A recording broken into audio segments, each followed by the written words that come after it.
Happy Wednesday, everybody, and welcome to Fantastic Finds. I'm one of your hosts tonight, but the one host with the mostest is my co-host, Amie. Enamor. Amie, how are you doing, ma'am? I am good. Good. So I was sick for Yes. 5 days. Yes. I haven't been sick since 2018. No joke, no cold, no runny nose, nothing since 2018. And it went Mama Pam, it went my husband, it got to me.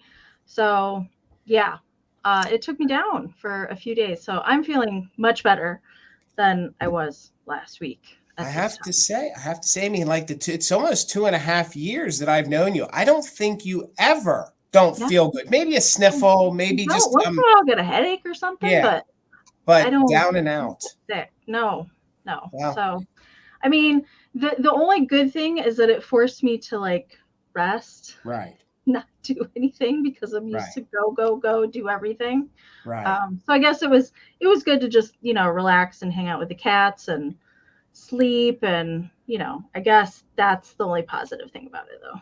Plus, Michigan got a lot of snow, so you could just hang out. Well, and at the same time, we also got snowpocalypse. I think we got 9 or 10 inches of snow, and then it's been negative 25 for the past 4 days. So it was a balmy 8 degrees today. So, I guess it was fine that I was down and out and couldn't go outside. So it was funny it wasn't funny, but after talking to you last week, especially with my condition, I take immunosuppressant medications. So my immune system's always suppressed a bit because of my transplant. So I traveled around December. We saw family, and I kept thinking, man, I got through this without anything, nothing. Then I talked to you last week, and I was like, well, you know what? I'm kind of running myself ragged a little bit here. And then Thursday, I thought I was Mr. Cool Guy, drove the 2 hours up north to do some film with me, and driving home, I was like, when you know that you've crossed the line and you've overdone it, and you're like, yeah, I think I made myself vulnerable now to get sick. And then it was okay. Then getting into Sunday, it was yeah, we got a scratchy throat. And then it just turned into now I am not none of the bad things, no flu, no big C, but it scooted me. So I'm getting over it. And yes, you're right, Glowy Girl. I sound very like Fran Drescher tonight, very nasally. So I've done my best to try not to sound that horrid. Yes, but I'm okay. I feel good. But yeah, I'm with you, Amie. When this hit, yesterday was probably the toughest. It was just we're just going to rest for a little bit today and then get through everything. So, well, we hope everybody else is doing well. Bitterly cold here in the country. I'm sure you guys have family members. I'm sure you guys are suffering with it too. So we wish you nothing but the best. We're going to warm it up here tonight with some fantastic finds. We got an epic sale for you guys tonight. We're going to set the pace. We're going to put a smile on your face. Guys, stick around afterwards. We have an epic fantastic find. If Laura from Ohio's here, stick around because she is going to dominate the fantastic finds, and I'm here for it. So Tina wanted me to let everybody know real quick. We do have a few more in the queue for Christmas.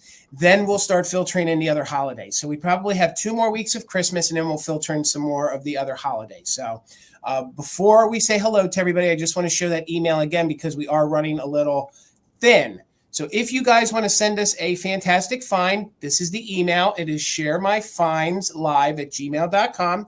Please send us some photos of anything that you consider a fantastic find, and we need to have a brief description. So we just need a brief description of what you're showing or what it is. You can showcase things that you got from other sellers, showcase your collection, showcase your business, showcase anything that you think is a fantastic find. So me and Amie both have access to that email, but we are running a little thin once we get through the Christmas stuff. So as always, Amie, thank you for the wallpaper. Thank you for the thumbnail. You do an epic job every week. Tina handles putting everything in for the fantastic finds. And tonight, the very lovely Karen G is going to be our official mod and bid ender. So thank you so much, Karen G. Karen, you've been rocking it out this week, girl. Huh? I said she's been rocking it out this week. She has. Those Gillettes, I'll tell you, I don't know what the community would do without them. I swear we could never repay them for everything that they give all of us. So to the Gillettes, thank you so much. And Holly, if you pop in later, Holly will be our backup and help us out. She said she's a little busy with school and stuff right now, so I don't know if we'll see her or not. So, and Laura is here. Laura is here. Okay, Laura, stick around. It's all you, Laura. And Laura also goes by Daffodil Fields Finds. Okay, so that's also that's her business name, or that's one of her names. So she goes by that too. So stick around. I saw a preview, and y'all, it's worth it. So let's say hello to some of our friends really quick. Then Amy's going to explain to us how the sale is going to go, and then we'll get right into it, guys, because we don't want to keep you too long. So hello, Terry. How are you? It's so good to see you. Happy Wednesday. Coming in from the New England area, our friend Brian. How are you, sir? Good to see you. Hopefully you're doing well. I heard it's bitterly cold up in your neck of the woods, so hopefully you are hunkered down. Oh, and speaking of that, Amie, when you talk about how the sale goes, will you remind folks about the acclamation of the vintage? I already know what you're going to say. Yes. Okay. All right. Thank you, Amie. You do that way better. She is the pillar in the community because she's the first one that brought that up and has been epic in explaining it. So she'll talk about that then. So hello, Mama Pam. Good to see you. Hopefully you're doing well. Hello, Karen G. There is the little avatar. She's our official mod and bit ender. Thank you. Thank you. Hello, Collector at Heart. Always good to see you.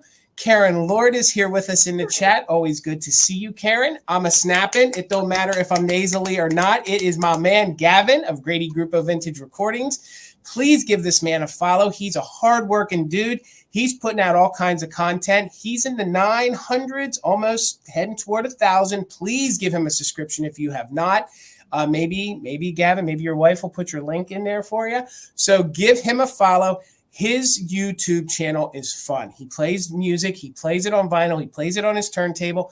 Plus, they showcase items that they get from other sellers. 904. Okay. So 96. 904. Pretty close. 96. Pretty close. We can do it. We can do it in the first quarter, gang. So please, like I've been saying, cancel the Sirius XM, cancel the Pandora, and follow my man Gavin of Grady Group of Vintage Recordings, not only here, but also over on Instagram. Same name, same logo, everything. So thank you, Gavin, and we'll get you there. You'll get there in no time. Hello, Lillian. So good to see you.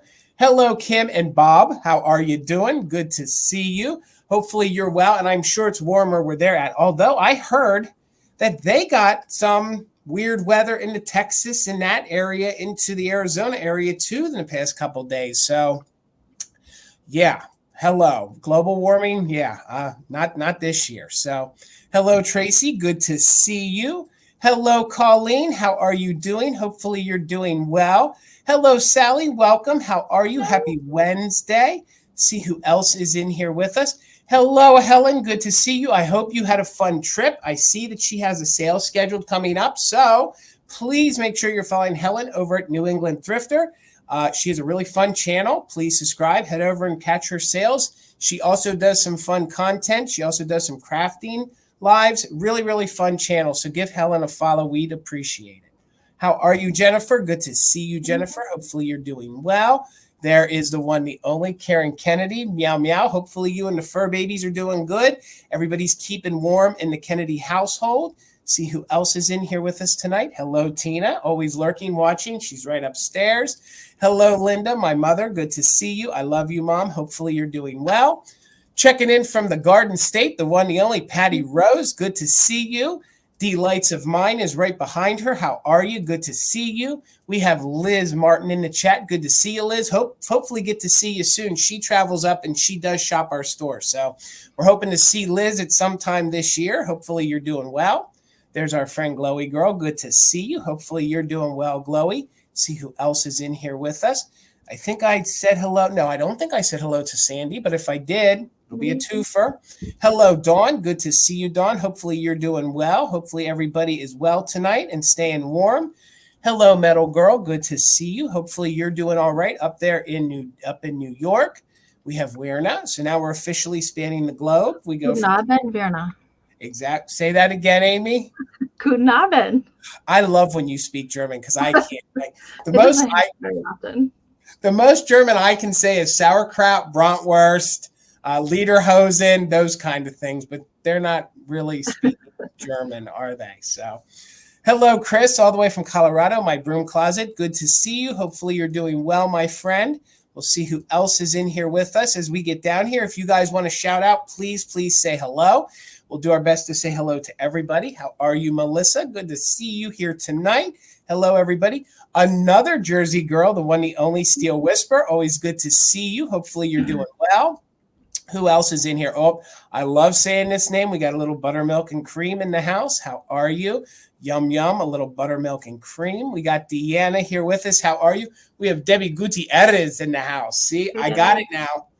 It's my year now, 2024. I got it. How are you doing there, Stacy? Good to see you. Our fantastic find herself. There she is. Good to see you. All right. You got the whole gig. Can't wait to see. I can't wait to see.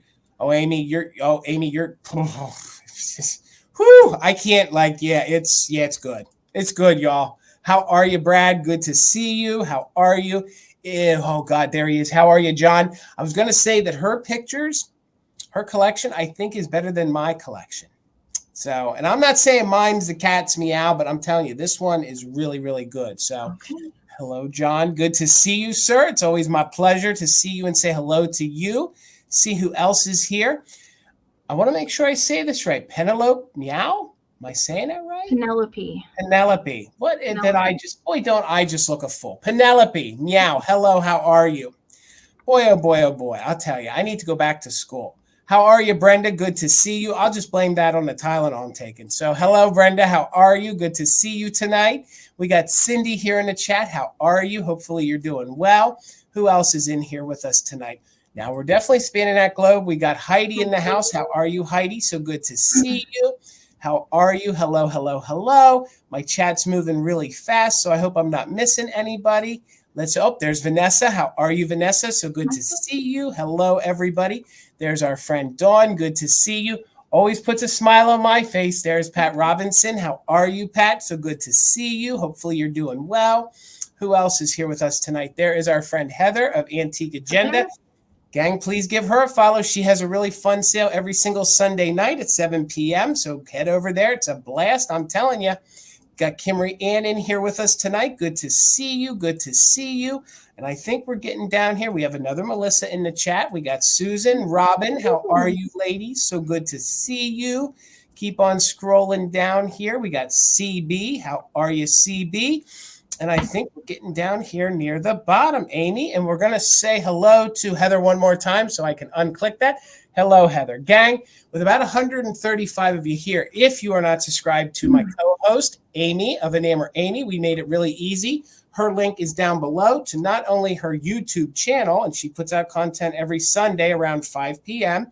She also has a really fun Instagram account. So give her a follow on both. And we also put the links to my Instagram, which is Mother Tuckers. And please, if you're not subscribed here to Mother Tuckers, please do. We are all enjoying the fact that we're all putting out some content finally. Some of us were slacking.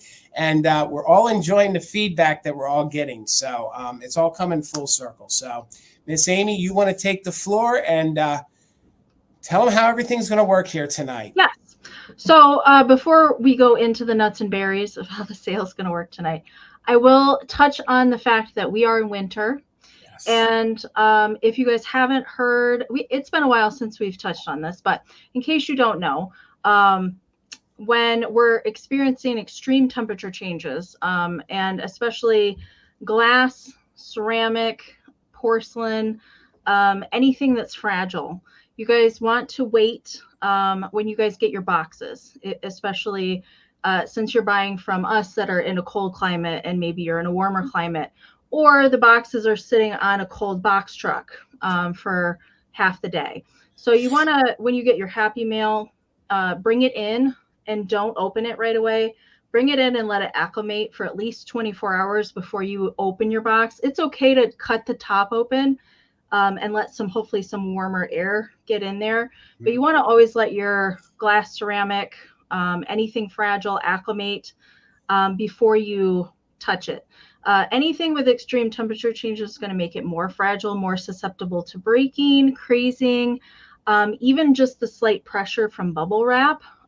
If you handle it too much, it might cause some damage. So just let it sit. I know you guys are anxious to open your boxes, but just let them sit for 24 hours before you take them out. And then your Happy Mail will be happy. So Yes. Just want to do a little reminder about that. I do have stickers that I put on the outside of any of my fragile boxes and a little reminder on the inside. So when you open it up, if you forget, oh yeah, I got to let this sit. So just in case you haven't heard that, that's why. So once we can finally move out of winter, then we don't have to worry about that as much. But definitely the winter months, you just want to let stuff sit. Set it and forget it. All right, so I do see that we have lots of new names in the chat tonight, so welcome everybody. This is our weekly live sale called Fantastic Finds. So Jason and I have 15 rounds of goodies to bring you guys tonight. And following our sale tonight, we will be doing our community share, like Jason already mentioned. So stick around for that at the end. So I love to see what you guys email and send in to us. And we will show toward the end the email again if you're interested in sending us any photos. We are getting a little bit low. So for the sale tonight, we will be doing the auction style. So we'll show you the item. We'll describe it to you, give you the starting price. Jason will pin it up here on the screen. If you're interested in bidding on anything, you don't have to pre-register. You can if you want to, especially if you're a new buyer and you're interested in purchasing. You can send us an email. Our emails are up here on the screen if you need to refer to that. But if you're interested in bidding on anything, all you have to do is type your bids down into the chat in whole dollar amounts. And as you're bidding on stuff, Jason will pin the bids up on the screen. And we'll note any damage or repairs or anything issues with that. But do keep in mind if you're bidding on stuff, because we are selling vintage and antique items, they have had a life. We do our best to show anything notable to you while we're live, but keep that in mind as you're bidding on stuff. And we will do a countdown, and the highest bid that we see before the official bid end of the lovely Karen Gillette will be the winner. We also do something here on Mother Tucker's called Just In Case. So as long as you're an active bidder, so an active bidder means you put in at least one straight bid on the current item that we're showing, you're welcome to utilize the just in case during the countdown only. So what the just in case means is the max amount that you're willing to pay for the item with the letters JIC next to it. That is your just in case bid. As long as you put in at one straight bid into the chat, you can use the just in case during the countdown. If your highest just in case bid comes in before the bid end, we'll bid you up $1 over the next highest amount. But do keep in mind, if there's multiple just in cases thrown into the chat during the countdown, those will turn into regular bids. So very important, like I said, if you win an item tonight, we do need some information from you. We need your YouTube screen name, your real name, your full shipping address, and an email that we can send your PayPal invoice to. Jason and I both do our invoicing in PayPal.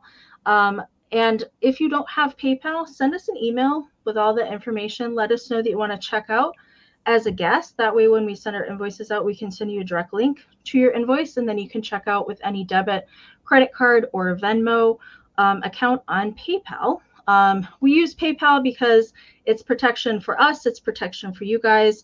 It's the safest way to kind of conduct business online. So our emails are up here on the screen. Jason also has pinned them in a comment in the chat. You can also find them down in the description of the video. And I know that our awesome mod squad always puts reminders in the chat with those down there periodically throughout the sale as well.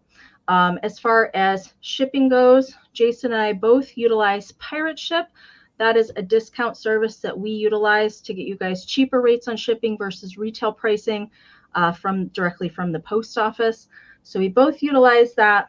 I ship from Michigan. I only ship to US and Canada at the current time. But do keep in mind, if you guys are in Canada, that the shipping is a little bit higher than US pricing is. So keep that in mind weight-wise if you do just decide to purchase something. And I will be doing my packing and invoicing tomorrow. All All right. And everything for me is the same, just like Amie when it comes to shipping, except my items are going to be coming from Pennsylvania. So I ship from Pennsylvania. I do all of my packaging and invoicing on Saturdays. So that means if you bought from me on Monday, you have an open box. And as long as I can package the things together safely, I will do that to combine your shipping. If not, I do it so that it gets to you guys safe. One side note on that, if you ever have a quote open box from a sale and you want to close it, all you have to do is email us. I can package it. We can invoice it usually in under 24 hours. Then once it's paid for, we can usually ship next day. So you're never obligated to keep an open box. I do offer free pickup because I own a brick and mortar called Mother Tucker's Antiques. I'm in the central Pennsylvania area. So if you plan to visit or you live here and you want to save on the shipping, just make sure you mention that clearly in the email. Then we will communicate through the email. We don't want to do that in the chats here. We'll do that through email, and we'll communicate on when and how you want to pick it up at the store. I think that's pretty much it. I covered some of the other things earlier. Amie, did we miss anything else? Yeah, I was going to talk about kind of the lag and the playback speed and all of that stuff, especially if you guys haven't heard about this. So we always experience a lag here on YouTube. Doesn't really matter. And some days it's worse than others, just depends. But if you do plan on bidding on something, watching on a phone or a tablet are going to be faster options for you versus the computer. You also want to go into your chat settings and select live chat, all messages, not top chat. If you are in top chat, and sometimes it will kick you out periodically, you might miss some bids or some of the comments might be filtered for you. So always want to make sure you're in live chat, all messages. And then to combat the lag, also something to check periodically throughout the sale, you want to touch your screen. Doesn't matter if you're on the computer or a mobile device. On the computer, it's down here at the bottom. There's a little gear wheel icon, or it's somewhere up here on your mobile device. Click the gear wheel, click playback speed, and hit 2x. If you're in any kind of lag, you'll hear us talk like chipmunks until you get caught up. So you want to go in there throughout the sale tonight, hit that 2x to make sure you're not lagging behind at all. And it's funny to hear us talk like chipmunks. I know I was watching Jason and Bill on Monday, and there was a pretty bad lag for a little while on Monday. And I hit it at the beginning, and then maybe a half hour later, I hit it again, and I was like way behind. And you were like, it was funny to get caught up. Patty Rose actually says she watches my videos that fast. So I'm hoping that's my new exercise program. So hopefully if I'm walking and talking that fast, hopefully I'm losing some pounds. So Patty, fingers crossed, fingers crossed. That's funny. Okay. Well, there was a few people that did pop in. I would like to say hello to them, and then we're going to get things going. So I did see Powdered Donut popped in. How are you, Powdered Donut? I saw Susan Lynn. Good to see you, Susan Lynn. But I also wanted to say hello to Ancestral Beginnings. How are you, gang? She does have a YouTube channel. Please support the other YouTubers. Give her a follow. She does have live sales. She does participate on other channels for sales. So she finds some really fun stuff. So follow her here and over on Instagram. Same name. There might be an underscore over on Instagram, but I think it's all pretty much the same. So support everybody over here. And we're going to get it started, Amie. Oh, I see. Wait a minute. Peppermint Patty. How are you, Peppermint Patty? Let me see. I just saw it come in. How are you? I love me a good peppermint patty. So let's get it going here. We'll bring Amie over. We'll start with you. And how much is your first item starting at? 16, Jason. All right, Amie. All right. I think between the two of us, we have quite a bit of Valentine's stuff tonight, but I know we have a little bit of mixture of non-Valentine stuff too. So I'm starting tonight with some Dear Babies. Wow. I love these guys. So these are salt and pepper shakers. Darling cute. They're a little bit different as far as tone of brown. And I think probably so you could tell your salt and pepper apart if you didn't want to look at the holes on their head. But they're just little fawns just hanging out. I thought they would be cute, of course, for Valentine's Day as well. But they do have little cork stoppers. on the bottom. Both of those are present. Really good shape. There's just maybe like a little bit of crazing on them. And I thought maybe there was something on one of the ears that I was going to point out. I don't think it's a chip. I do think it's a factory kind of thing. Sometimes when these came out of the mold, yeah, this is glazed over right here, and it is painted pink. Sometimes when they came out of the mold, they didn't come out quite as clean. But that's really about it. They measure 3 by 2 3/4. So that's I love their shifty little faces. I guess they could probably pass for Chihuahuas, maybe too. But they're definitely good. They're so cute. I love the faces on those. I know, they're so cute. But no other chips or anything funky going on with them. All right. So I see Pamela. Hello, Pamela is in at 16. Thank you so much. So yes, they're just little babes. Little babes. We're going to count them down, looking for 17 or more. I think we'll start with 15-second countdowns tonight. Hopefully we don't have to adjust to 20 seconds. All right. 15, 14, 13, 12, 11, 10, 9, 8, 7, 6, 5, 4, 3, 2, 1. Oh dear, bid end. They're definitely keeping an eye on each other, Amy. They are. They're like, you can't get into any trouble. Shifty. I'm keeping my eye on you, Jason. Somebody better. Somebody better. Good golly. All right. There's the bid end from Karen. Thank you so much. All right. So I see Metal Girl came in at 18. Debbie came in with a 20. Pamela put in a just in case of 25. So Pamela, you secured it. These guys are coming to you for 21. Congratulations. Thank you so much. And I just want to say hello to Kathy of Picasso Cat. I know she was bouncing out to go do dinner, but I want to say hello. Hopefully you'll follow her. And hello, Cindy Lou. Good to see you. Hopefully you're doing well tonight. So, all right, $12 choice. And I think these are very, very higher crest little brooches for your Valentine's Day decor. So that's this double heart. And it has these rhinestones, and it has like this Aurora Borealis kind of feel to it, or kind of carnival effect, and it glistens in the light. So can you imagine as I move this, when you wear it, it's almost like it's moving, those little rhinestones in there. And the one heart is in the red with like the carnival luster effect, and then the other heart is clear. So thank you for everybody, your bids. I see Melissa in at 12, Susan is in at 13. And this one's probably 1960s. It measures about 1.5 inches across, and then you can tell the way the bracket is here on the back and some of the puddling there and the way the rhinestones are set. It's just a higher quality costume jewelry double heart, and it is not signed. So it is not signed. Let's get in here if the camera wants to cooperate so you guys can really see the detail on that. So gorgeous. That's your first choice. Then your second choice, I think these not only, I see you Steel, I see you Susan, I see you Metal Girl.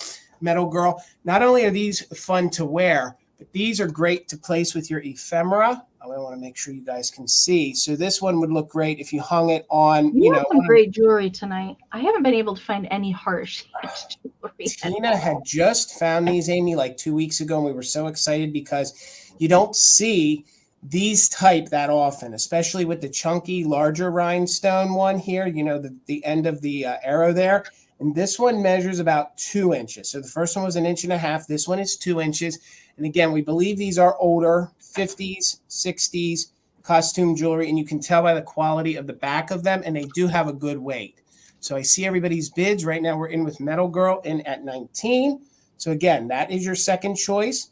And it does have the clear rhinestones. And then the tip has like that ruby colored rhinestone. They're very, very bougie. They're very classy. They're really, really nice. And then here is your other one. So let me get that one to focus. So now you can see, and again, look at how that one glistens. It almost looks like it's moving. So, all right, let's go ahead and count these down. We're looking for 20 or more. It will be on choice. That one will be choice number 2. This one will be choice number 1. So counting down from 15, 14, 13, 12, 11, 10, 9, 8, 7, 6, 5, 4, 3, 2, 1, bid end. We're looking for 20 or more. This one's about 2 inches. That one's about 1.5 inches. 2 different takes on this. They're very good condition. They have a very nice weight to them.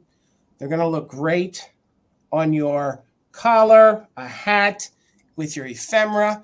There is the bid end. Metal Girl had a just in case of 23. Melissa came in with a just in case of 31. So Melissa, for $24, you get first choice. You can take both. But if you're interested in the first one, just put number 1, which is the one I'm showing. This one is number 2. Both different yet similar. You can take 1 or 2. Metal Girl, you'll have backup. And we'll just wait. All right, Melissa, they're both yours. Congratulations. And if we find more, we'll try to get them here before we get too close to the holiday. All right, Amy. All right. $20, Jason. Okay. All right. I don't come across new old stock Valentines very often, but usually when I do, I may let out a little squeal. I think I found these in May in Springfield. I've had them quite a while.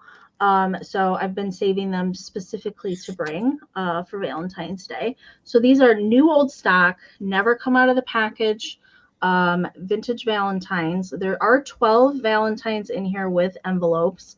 I can't really tell. I've been trying to shake these around to see some of the other ones that are in here, but all I can really tell and see is the cute little kitty and the little anthropomorphic strawberries that are right there. I can kind of see a little sailor hat.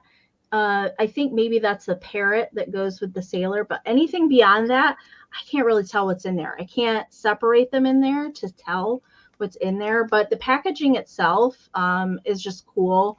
And it does have, even has the hole where it would have been hung, in the store, isn't even punched through. It is there, but it's not even punched through. So these are Luster Bright Valentines. And I love the original packaging. I geek out over this kind of stuff that, like, I don't know that it survived this long like this. Probably about 8 years ago, I found 8 packages, like boxes of Luster Bright Valentines. I wish I still had those. I sold them on Instagram, but they were cool to find. They were way cool to find. And they had like 40 in the package, but this is just a smaller one. I think this is cool on its own, but I would be tempted to break in here and see what the other cards are, truth be told. The measurement for the packaging is 4 3/4 by 7 1/4. So I did measure that extra clear bit up at the top. I feel like most of the cards in there are probably around 4 inches or so. Right. Maybe like between 4 and 5 inches, I think, are most of the card sizes that are in there. And then there's a big chunk of the little white envelopes in there too. All right, so hello, William.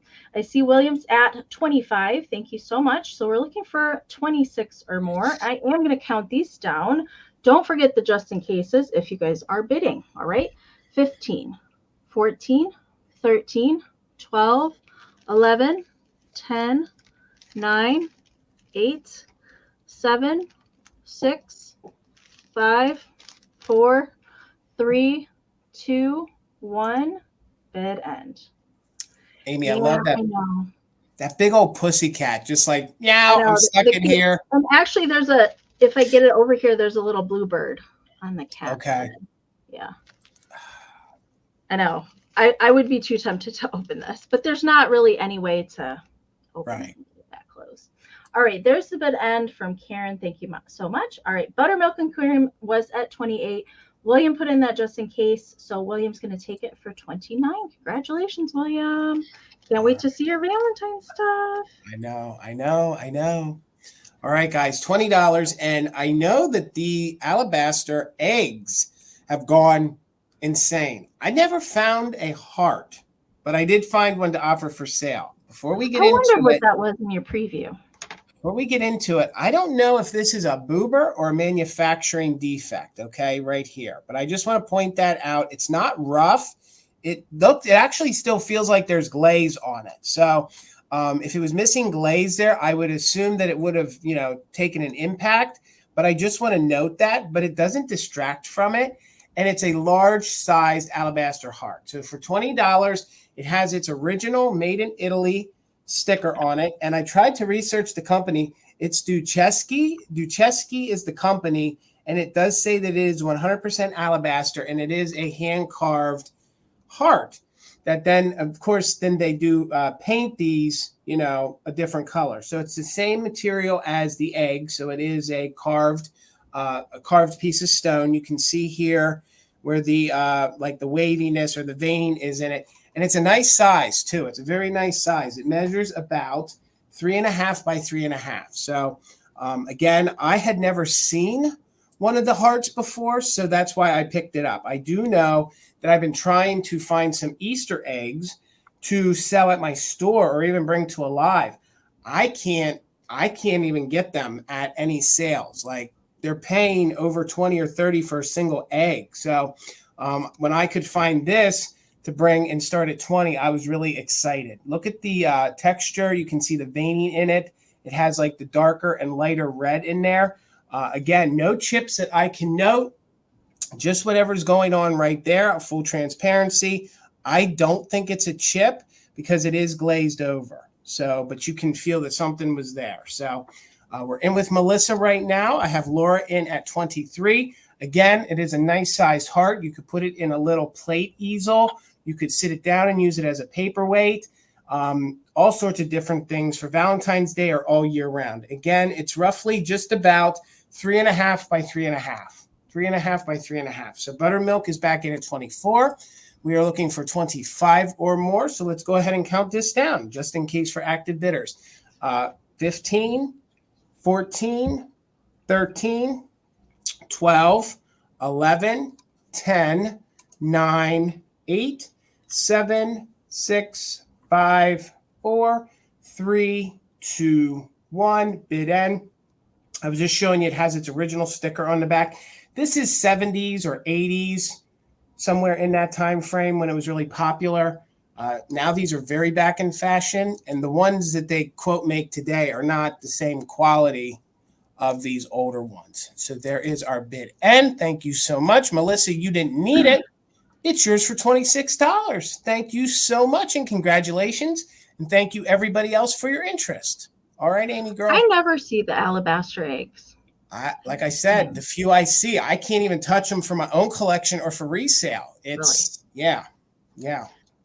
All right, 28. All right. Okay. So I've got some ceramics up next. Valentine ceramics, which are hard to come by. Usually yes. I hunt all year and maybe only find a couple pieces. I actually found her the tail end of December last year. This video has not been edited yet, but she is made by Lefton. She is a little trinket box, a little ring box. So she could be a figurine on her own, but she is a little box. There's the bottom. There's no chips to it, but I will say that anything that is white ceramic does have crazing. So the whole bottom of the little trinket dish does have overall crazing in the ceramic, but she is a little angel. There's the back side to her. She's just a tiny little one. Lefton did a whole lot of the Valentine ceramics. I would say next to Joseph Originals, they probably did the most out of anybody for their Valentine line.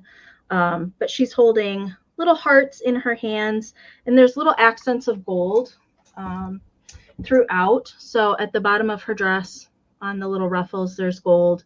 Around the hearts, on the little wingtips, but she's super sweet. Again, there's no damage to her, just a little bit of crazing that is present. And then there's gold banding around the whole perimeter of the dish. So as she stands together on top of her little dish, she measures 4.25 by 2.5. So she's not a super large one. She's just a tiny little thing. I think you could probably hide maybe some little candies in there if you wanted to actually give her as a gift. I think that would be super sweet. All right, so I see Melissa's in at 30. Thank you so much. Looking for 31 or more. I am going to count her down because we have quite a bit to get to tonight.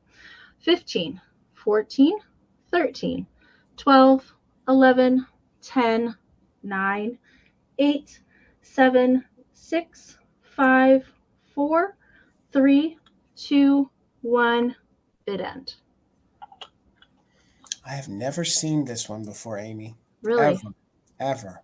This is the first time I've ever found it in the wild. So good. I think Valentine's is even harder to find than Halloween. Yeah. Yeah, it is. To do. Yeah.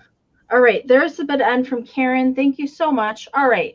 So right there at the end, Caroline had a straight bid of 45, but William had the just in case of 65. So William, this is coming to you for 46. Congratulations, sir. Thank you so much. All right, get myself over here. I'm going to go back to my core. It's been a while since I've had this kind of kitsch to offer. So I have some plush to offer. And I think both of these little, they're both filled with the straw. So they're the harder 1960s dream pet style. So I figured your elephant tonight actually inspired me to make the wreath that I made tonight. Did it really? It did. Well, and what I love about this one is look at the eyelashes. So you have, I know, that's so good. Like that's, and the company that's on it, Amie, have you ever heard of this company? The tag, it's actually SAKAI. Scott. No, that's a new one to me. I haven't heard that one. Yeah, so the company is Sakai. I don't know. It's here on the tag. Of course, it has the registration keystone, like all the Pixies have. Yeah. Then it's there in the fine print underneath, but it is made in Japan, all new material. Hi. No, I've never heard of that one.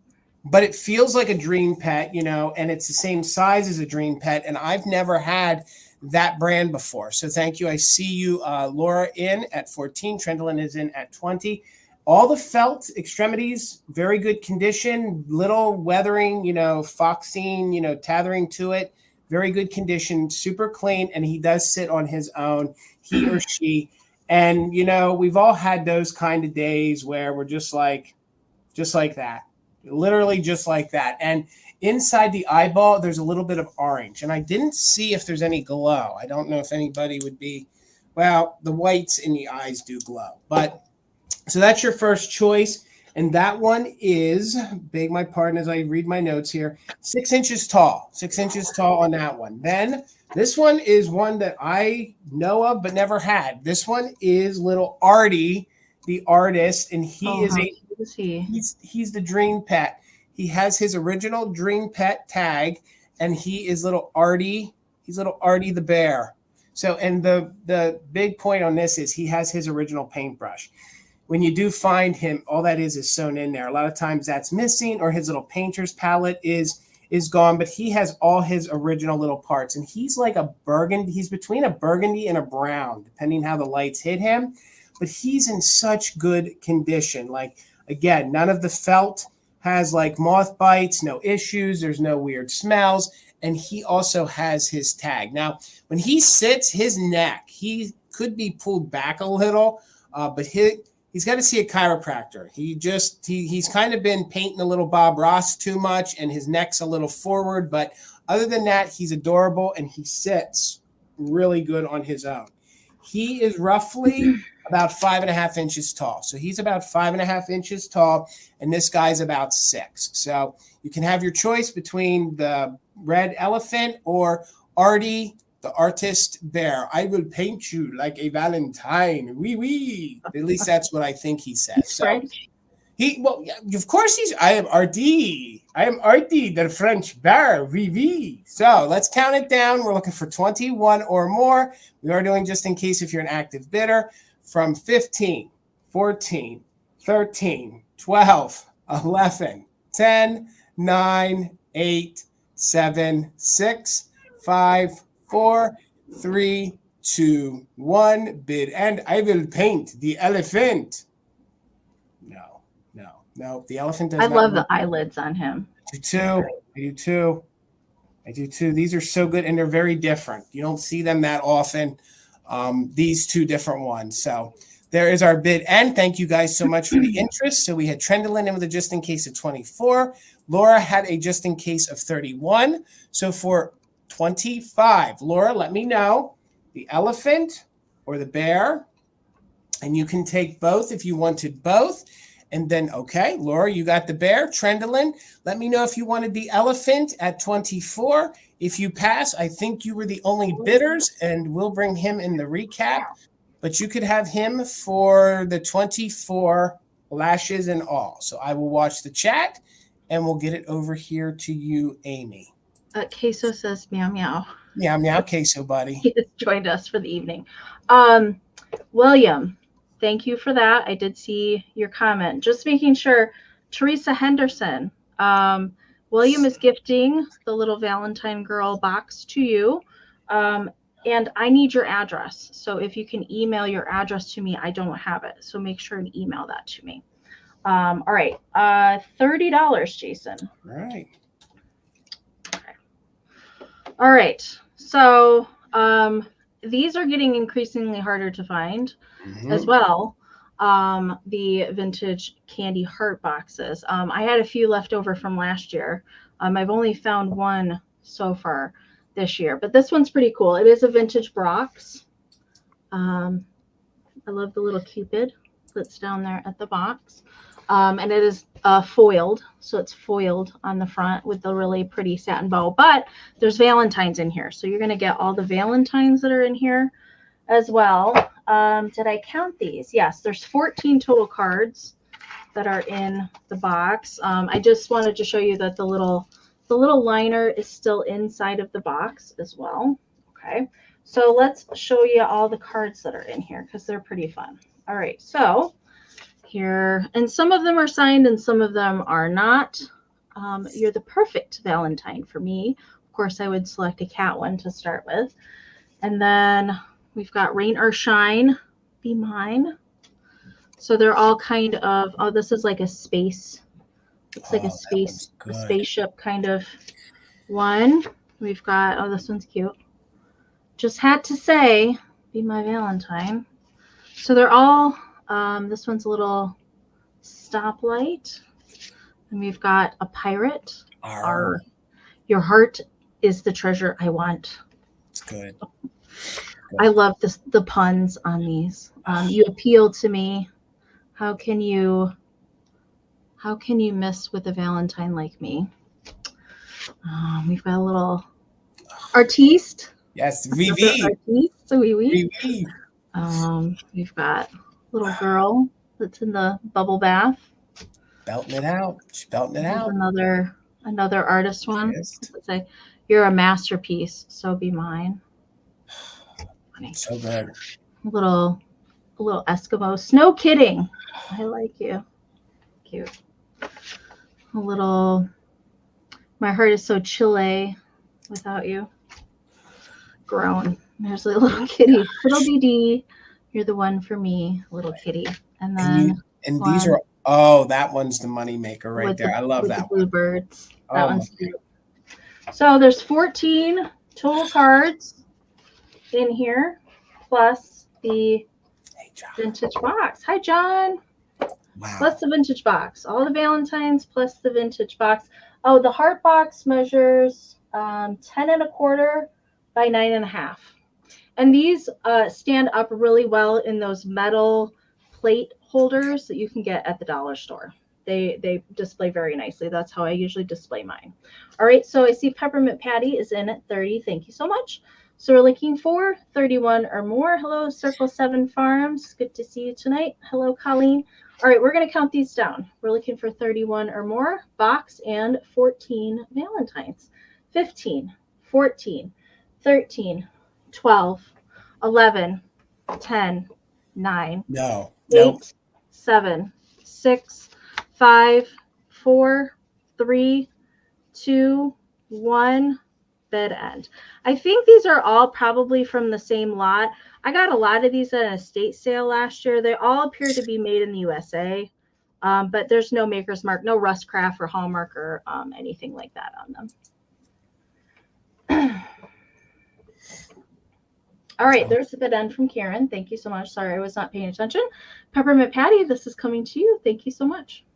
All right, guys. Get myself queued up here, guys. If you're not following Enamor Amie, please do so. The link to her channel is right down below. If anybody's watching this in a replay, go right down below, follow the link over, and give Amie a follow. And please click the notification bell so you'll know when she posts her latest videos.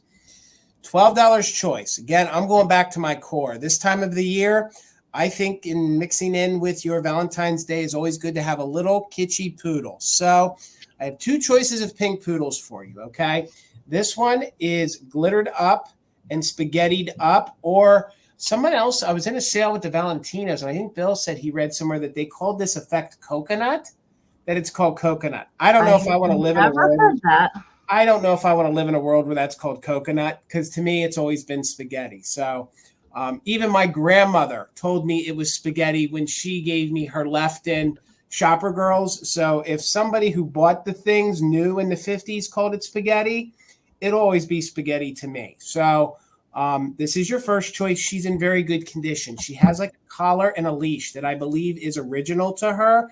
It is made of felt, and there are rhinestones glued to it. She has a little tongue sticking out that's painted on. She has her original rhinestone eyes. And the reason why some of the pink spaghetti is darker is because it has some chunky mica glitter on there. She almost has like Christ kind of feels to me. So there's no damage to the tail. There's no damage to the spaghetti. She has her original Japan sticker on her still, and she's a nice size. She'd look good with, like, if you have a shopping girl that needs a little poodle, she'd be a good accessory to that, or even by herself. So yes, that's right. John was saying that the NAPCO book says coconut. Yeah. Yeah. Now this little girl, this little pink poodle here measures about 4 inches tall by 3. So about 4 by 3. And if you're looking for a very traditional 1950s pink poodle, that would be a choice for you.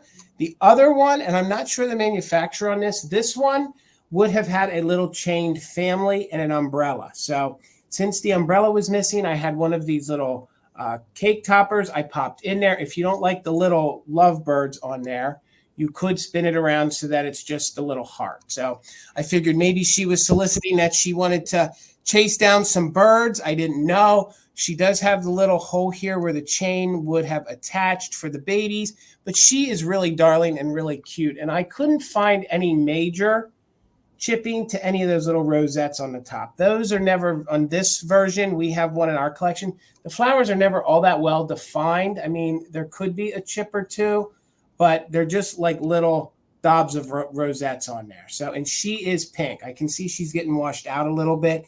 She is a very, very pale pink. No damage. I just want to make sure that was a shadow. No damage to the tail. And she measures, she's a real snooty poodle. She measures about 5.5 by about 2.5. So 5.5. It does look like a lollipop, Carol. It kind of does, doesn't it? Just kind of does. So you can do it either way you want. It can be that way, or you can flip it around, and then there's two little lovebirds on there. So, and again, this is all cold paint. You know, a lot of times that does get rubbed off. I'll just show her again for another second. I do love the way she's sculpted. Very 1950s pink poodle. And these would be great starter pieces. They would look great in your decor. So $12 if anybody's interested. This one does have all the original rhinestones. Thank you so much, Jamie. I think we got a lag. Caroline, I see you're 12, but we're looking for 13 or more. And again, this one is in very good condition. The tongue, some of the little dimples there on the snout, that is cold paint. All are intact. No chips, no cracks. So Colleen, I see you in at 13. Jamie's in at 15. We're looking for 16. Let's count it down. This one will be your first choice. That'll be your second choice, and you can take them both if you want them both. So we'll count down just in case for active bidders. You can use it if you're active. So 15, 14, 13, 12, 11, 10, 9, 8, 7, 6, 5, 4, 3, 2, 1. Bid end. Not sure why they tied the collar around the tail. Maybe they did that because it was just a leash, but it was there. It was original. You can undo it however you want when you own it. But I thought it was really cool that that felt leash and collar was still there. All right, there's the bid end. Thank you so much, Karen, for being our bid ender, as always. So, Jamie, you didn't need it. You get first choice. Let me know if you wanted the first one or the second one. You can take both if you really love poodles. And then we have Caroline in at 13. So, Jamie, at your 15, let me know, did you want poodle number 2 or poodle number 1? And you can take them both. So all you got to do is put in 1 if you want this one, and you want the poodle with the heart. So you got poodle number 2. Congratulations. So then I will watch the chat. But Caroline, just let me know if you're interested in number 1. So Caroline, and I think those were my only bidders. So Caroline, you could have this one at 13. If you're interested, just put yes, and I'll watch the chat and we'll get Amie going. 24, Jason. All right. Yeah, I do think we have a little bit of a lag. I don't know if we want to switch to 20-second countdowns or not. All right, we'll bring that other one back for the recap. Okay. So I've got, I think this is the very first piece of Fostoria heirloom that I've ever been able to bring to a sale. Mainly because usually when I see it, it's very expensive. It is getting a little washed out. I really wish the color was showing true to what it is. This is my very most favorite opalescent kind of glass is the Fostoria heirloom. Even over the Fenton Lily of the Valley, like I had a couple weeks ago. But this is the handkerchief bowl, and it is pink. It is pink opalescent. I know it's getting a little washed out. Even that, it makes it look more peach, but I assure you it's pink, and I love it. It just looks like a splash coming down. Everything from the heirloom line, I just absolutely love the movement. Everything is very organic looking, it reminds me of the sea. Could work in a mermaid bathroom, of course, but everything is very unique. And even down to the fingers on here, they're all totally different. So I will say that kind of the tallest one that I measured, I think was that one. And it measures about 3.5 inches tall. And then about the widest part is 6 inches. I love the Fostoria. Blue and pink are my favorite. They have this glow about them, very ethereal. Very atomic, very 19. It just really doesn't do it justice on camera. I wish it showed a little bit better. I love it. I really love it, especially in the sunlight. It just it sparkles. And there's a whole bunch of pieces for the Fostoria heirloom that coordinate with this. There's big bowls. There's console bowls and candlestick holders, and they're all just amazing. I thought I would bring this tonight because, of course, it's pink, and it could carry into Easter as well. I love that color. All right, so I see Melissa's in at 24. Thank you so much. Looking for 25 or more. I am going to count it down since we have so much to get to tonight. So I think I'm going to switch to 20-second countdowns probably. I did see it took quite a while for any bids to come in for the poodles the last round. So I think that's why we're experiencing a little bit of a lag. All right, 20, 19, 18, 17, 16, 15, 14, 13, 12, 11, 10, 9, 8, 7, 6, 5, 4, 3, 2, 1. Bid end. Kind of looks like a snowflake. And you know, Amie, each one of these is always different because they're all handcrafted and they're so doggone good. And it's such a great design to collect.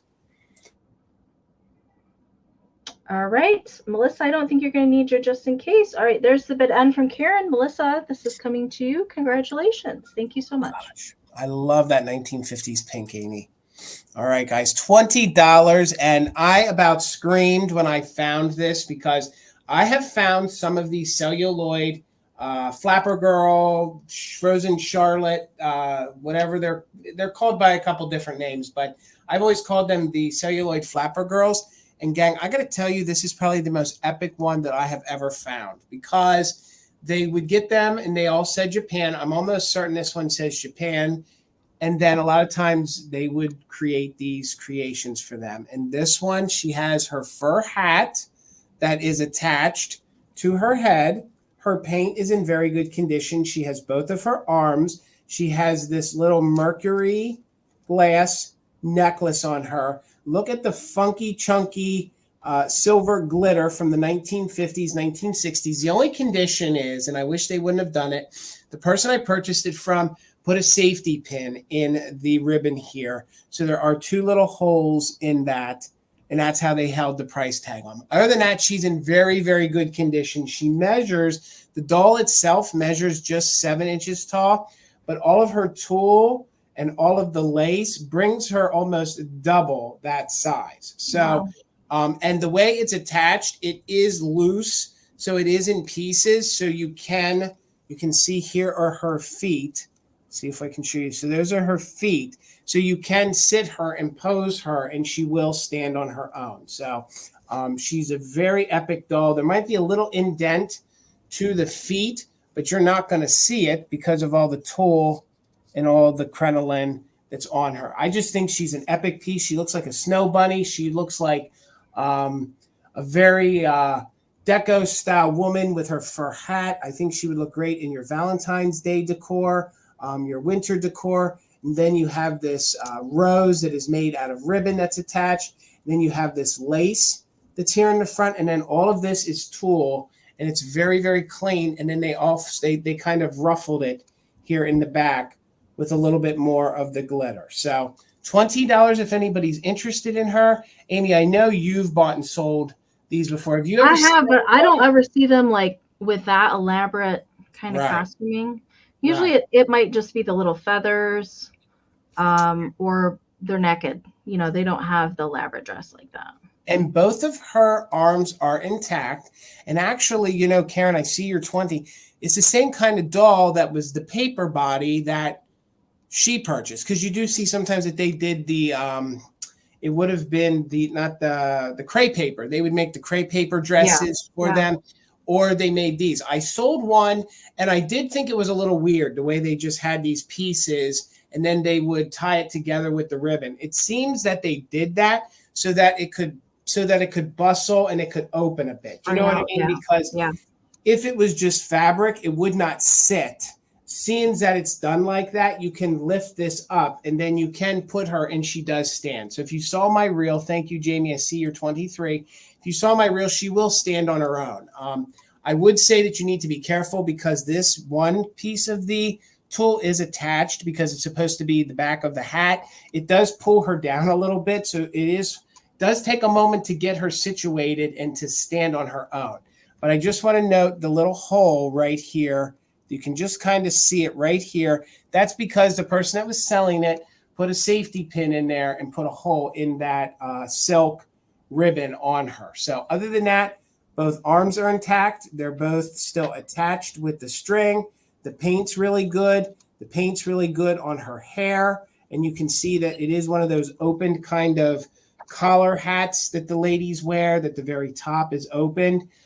Very 1940s, I would say. It's a very late 30s, 1940s kind of look. There's just a little bit of schmutz in there. Let's get that out. And I'm assuming that's all I don't think that's like a real fur. It's probably like a synthetic wool or something that they used for the hat. So let's go ahead and do a countdown on her. 7 inches tall, almost 14 when you measure all of that beautiful dress on her or gown. We're looking for 24 or more. We are doing just in case, and I'll count down slow and even to account for that lag. We might need a backup bid ender. I think Kim is going to help us out. All right, Kim's going to help us out. So let's go ahead and count it down from 20, 19, 18, 17, 16, 15, 14, 13, 12, 11, 10, 9, 8, 7, 6, 5, 4, 3, 2, 1. Bid end. I'm with you, Brenda. I love when I saw it, that's what drew me. I was like, if you collect these, you can't tell me that you find them like that often. So the ones that I have found with the poof on the top, they were like rainbow colored. Gotcha. All right. So there's the bid end. So it looks like Karen G, she's coming to you for $24. Congratulations and thank you. And Kim, I'm going to make you a mod on the channel. So give me a few minutes, Kim. We'll make you a mod so you can help us. And thank you so much for assisting us, Kim. All right there, Miss Amie. All right. This is going to be my highest start item for the sale tonight. 65, Jason. Okay. So as I was saying a little bit earlier, Valentine's ceramics are increasingly harder and harder to come by. This guy, again, was something I found over the summer last year. And I was so excited to find him because he does not come around very often. I have never, ever seen him in person before. He is made by Velco, which is probably not a name that most of you are used to hearing. They did do a lot of Kewpie style ceramics. They did do some Christmas pieces, but not a whole lot of Velco things are out there. But this is the Valentine Kewpie Cupid planter. He is a large planter. He's in excellent condition. I will say maybe there's the tiniest little blip down here at the bottom, right in there. Otherwise, everything else is fantastic condition. Any kind of color that you're seeing is cold paint, and it's really, really nice condition. And back here on the back, he's got his little arrows back there. All the red is really good condition on him. Pretty nice and clean. I could not get my hand all the way down in there, but I don't think that that probably was ever used as a planter. Very, very nice condition. And it is a large piece for sure. He measures 5 inches wide by 7.5 inches to the top of his little curly Q up there. Super duper cute, super kitsch. I love it. He's awesome. So, John, I see you at 68. Melissa, I saw you at 65 as well. I will do a countdown for you guys. I encourage you guys to use those just in cases tonight. I will do a 20-second countdown. Again, look at his little booty. This is so good, Amy. I know, it's so good.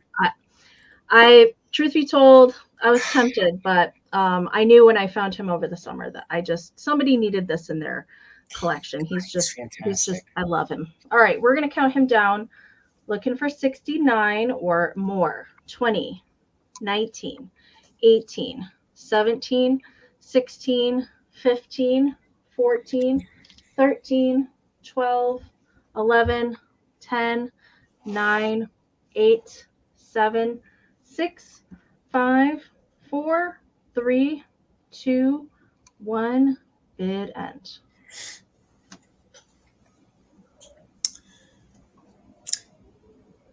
Okay. All right.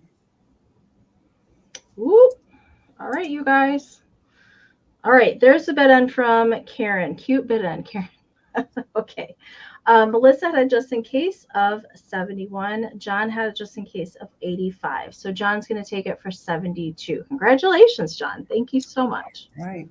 And Teresa Henderson, yes. I did pop my email down into the chat. Please make sure and send me your shipping address for your Valentine girl. Thank you so much. All right. And Kim, I did it right. Yes. When you saw me black out, Tina came down to make sure that Jason made Kim moderator. Oh, okay. Gotcha. Okay. And I did. So, and thank you so much, Kim. You're always in the chat and you're so helpful with every other sale and everybody else. So thank you so much for having our back. Thank you, Kim. All right. $10 choice. And I know bangles are really popular right now. So we did find 2 more, and we believe these are from the late 50s or early 60s. Okay. This one is Marilyn Monroe to a T. Okay. This one is black with some faux rhinestones in it. I love that one. So this one's going to look really great if you're going out for a Valentine's Day dinner, or if you're going out, to a fancy place, or even to the grocery store. And it is just plastic. Okay. It is that 1950s, 1960s plastic. Thank you, Trendolyn. And I measured them. They're about 3 inches. So they're the normal traditional bangle size. So this is your first one. And you can see how it glistens. All the rhinestones are intact. There's no major gouges, no major issues to it. Sometimes that plastic can do that. So that's your first choice. And then this is your second choice. It's kind of this almost like this intertwined effect to it. So you guys can see it's like a twist. So there's sort of like a twist. So I thought Tina and I thought the two would look good together if you wore the two together, or if you wore one on one, wrist or separate. And they do both measure exactly the same. And they are that late 1950s, 1960s bangle bracelet. These, the 60s and even the 80s ones are very popular right now. So And again, you can see that the black is very glossy. There's no issues to it. There's no breaks. There's no cracks to it at all. So that was your second choice. And then this one was your first choice with all those great, it almost has that great, like I said, Marilyn Monroe, 1950s kind of rat packy. I would wear that one. And Amie, it's so classy. And then the two of them. So if you wore the two of them together, they would look well together. So we're in with Trendolin at 15. I don't see any other interest. So let's count this down. Remember, we are doing just in case for active bidders. And y'all might want to use it in case someone's waiting to come in at the end. So 16 or more, we will count down from 20. 19, 18, 17, 16, 15, 14, 13, 12, 11, 10, 9, 8, 7, 6, 5, 4, 3, 2, 1. Bid end. William, if I put these on my wrist, I don't know that we'd get them off. I would gladly wear them. I do got itty bitty wrists, but it's that big clubbed hand I got to get them over. I don't want to ruin these gorgeous things. But William, if I find something that fits, I will model it. I promise. So Trendolin. You look for the ones that have the hinges at the bottom. Yes. So or the old snap bracelets. Oh, I can wreck them like it's nobody's business. So Trendolin, let me know. Did you want the rhinestone one? We'll call that one number 1. And then the twist one we'll call number 2. If you want okay, they're both yours. Congratulations. All right there, Miss Amie. Heidi, the Fostoria heirloom. As far as I know, it doesn't glow under black light. The only one that I suspect might is the yellow opalescent that kind of looks like Vaseline glass, although I've never come across a piece to be able to test it, but I know the pink doesn't. I don't think that they actually glow, but like in person, they kind of look like they're glowing, if that makes sense. All right, so I do have one handmade thing tonight, $40, Jason. You got it. Slowly working on me being down last week did not help in the crafty production department. So this was what I was able to get done. So I have one of my kitcheries tonight. And like I said, Jason's little elephant guy inspired me to do this one tonight. So if you guys are not familiar with my wreaths, the center showcase is a scan of a vintage card in my personal collection. I do that so I don't have to sacrifice the vintage, but still be able to pass on the cuteness. It is wrapped in white tinsel. It measures 10.5 inches in diameter. I will be making probably a couple more wreaths depending on how much time I have to get done. So we've got a little blue ornament with a little flocked and beaded heart, Kitsch-tastic plastic vintage yellow rose, a little vintage cupcake pick to my Valentine. I have added a little millinery flower down here at the corner. I have added a little bit of glitter to the flowers on the elephant. Don't forget, you're my Valentine. I love that pink elephant so much. We've got another Kitsch-tastic plastic flower, a little vintage heart ornament with a tiny little yellow flower, a pink spun ball, and a vintage turquoise starburst sequin. It does have baker's twine hanger here on the back, and it is signed by me. This is the first wreath I've made so far this year. It's signed by me on the back. Cute for a display. Definitely, it's nice and springy too with the colors. I love that happy little pink elephant. One of my favorite Valentines. I have odd collections of Valentines. I have like cleaning ones. I have Disney ones. I have deer, cats. And then I have some kind of more very kitschy animal ones too. And he's just busting through. And that's what I love. It's like he's coming out through the wreath. Yeah. And do you have one this large with this elephant? No, he's actually like, I mean, the card itself is like about. You're right. So it's enlarged a little bit. No, the detail is so good, Amie, and crisp. Yeah. I love it. It was a good card. All right, so I see purple and green treasures. Thank you so much. Is at 40. So we're going to count this down, looking for 41 or more. 20, 19, 18, 17, 16, 15, 14, 13, 12, 11, 10, 9, 8, 7, 6, 5, 4, 3, 2, 1, bid end. You're right, Debbie. Elephantastic. Good word, Debbie. All right. Purple and green, I don't think you need your just in case. This is coming to you. Congratulations. Thank you so much.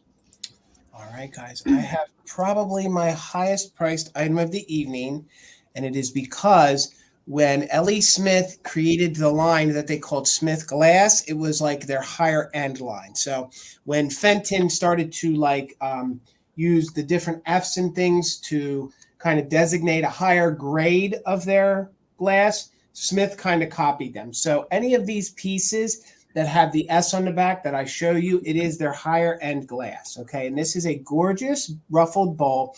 And I love the red roses for this time of the year. This would look great as your centerpiece for your Valentine's Day decor. It does glow. There is cadmium in it.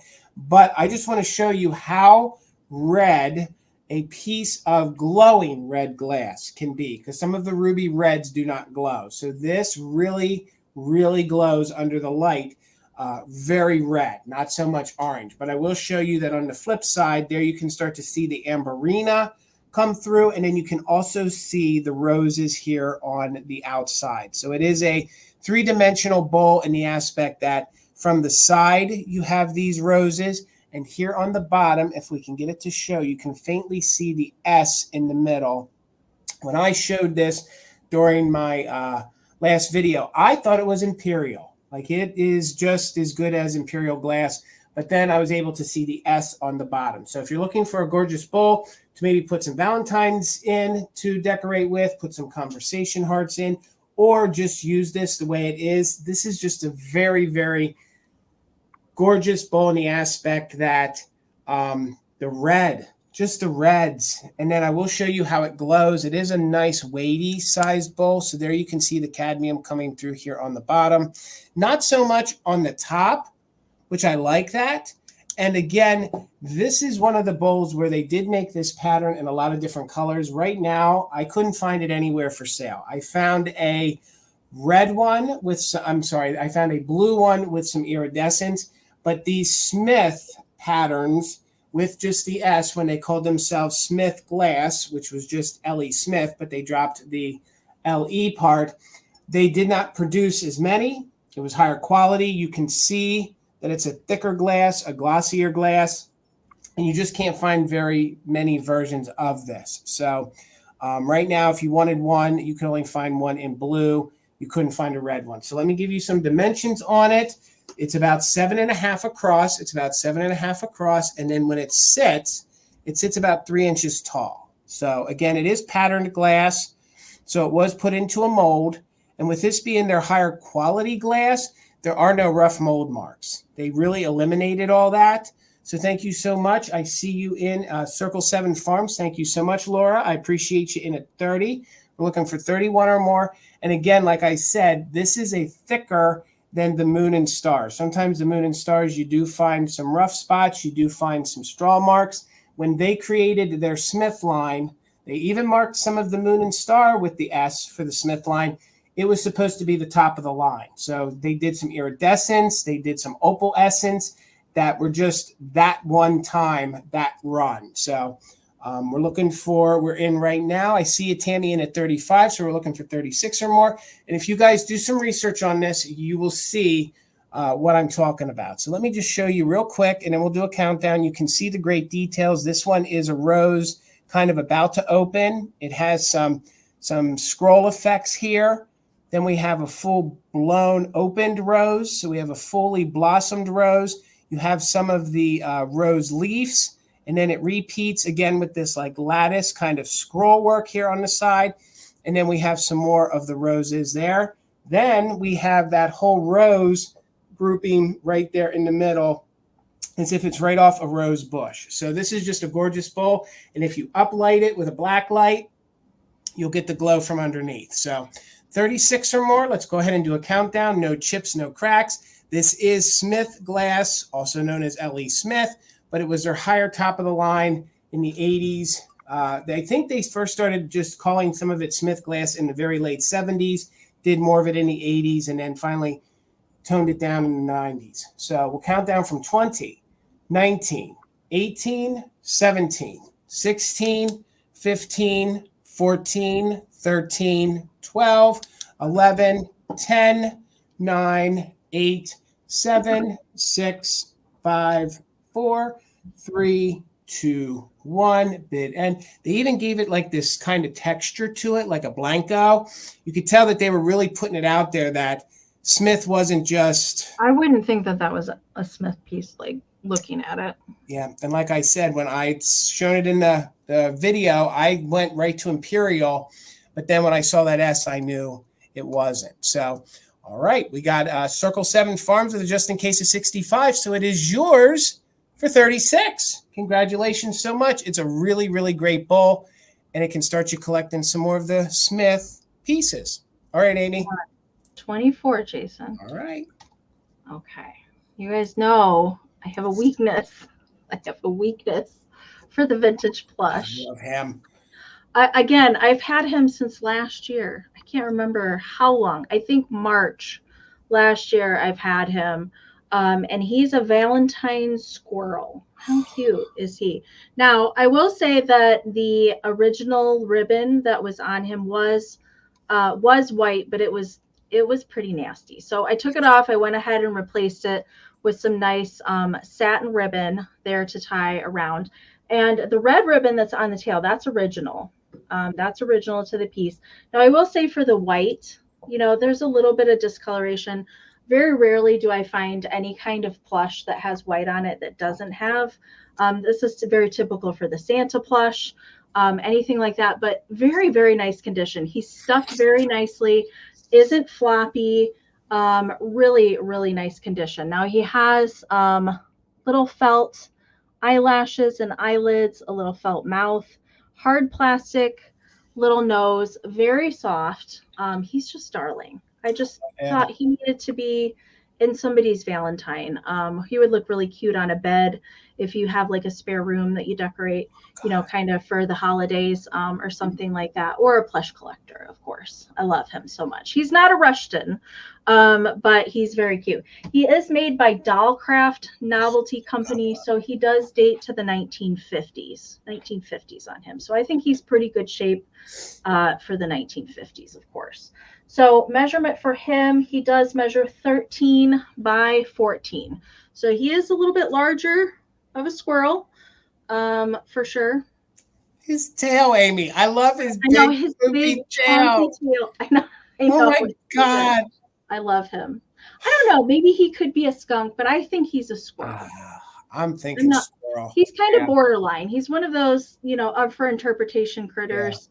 That he could be pretty much whatever you want it to be. So I was leaning a little bit heavier on the kitsch tonight, but I had to bring him. All right, so I see Trendolin's in at 30, so we're looking for 31 or more. I am going to count him down, looking for 31, 20, 19, 18, 17, 16, 15, 14, 13, 12, 11, 10, 9, 8, 7, 6, 5, 4, 3, 2, 1, bid end. And I'm going to include a little I'm nuts about you Valentine with him too. Oh my God, so good. And I love the eyelashes. Oh my God, the eyelids, pink. I love when they do the felt eyelashes. Oh my God. All right. There's the nutty bid end from Karen. Thank you so much, Karen. All right, Trendolin, he's coming to you. Congratulations. Thank you so much. These will go great with those cats that you got from me last week. Oh my gosh, yes, so those cats. Those cats were pretty doggone epic. Let me tell you why. I love those cats. Whew. All right, gang. I'm starting this a little lower than what I was going to, but I'm starting it just at $24 because doggone it, you would think by now that I could spot a chipped flower from a mile away. When I purchased this and had this for almost a month now, I never noticed it until I was getting ready for the preview for the sale. One of the little roses right here, this one has a chip, okay? That one is chipped, but honestly, from the front, it displays really, really well, okay? But I was a little mad at myself. You'd think I would have caught that in the store when I bought it. but there is a little chip right there on the top tip of the one pink rosette. But it doesn't distract from it. As we've been saying it, we mean it. Trying to find these Valentine ceramics is getting very difficult. This one is a pretty popular one. You either like the one that I have behind me, which was the heart one that they came out with, and then this one was around the same era with the lace work around and the two roses, okay? So this one has its original Relpo sticker on the bottom. It does have that little chip, but if you guys are looking for a cute, dainty little 1950s, 60s Valentine Day planter, I don't think you can get much more quintessential 1950s, 60s than this. So it was used, so there is a little bit of adhesive around the corner from the floral display that was in it, but there's no issues on the inside. There's no hairline cracks on it. The feet are in very good condition. The cold paint is phenomenal. Just the one chip on the little flower. And with that said, that's why it's starting just at $24. It measures 4 inches tall, so you can see it's 4 inches tall. It's about 5.5 across, and then deep wise, it's about 3 inches deep. So these planters are really fun. You can do all sorts of things with them. Of course, you could put a plant in them, or if you guys have those little flower frogs, you could place that in there, and a larger Valentine you could pop in it. Or if you have those little picks, I stick those in there. They're the little picture holders that are the little metal ones that stick up, and then I put some Valentines in, and it turns into an epic display. So, excuse me, let me take a drink there. We're looking just for $24 if anybody's interested.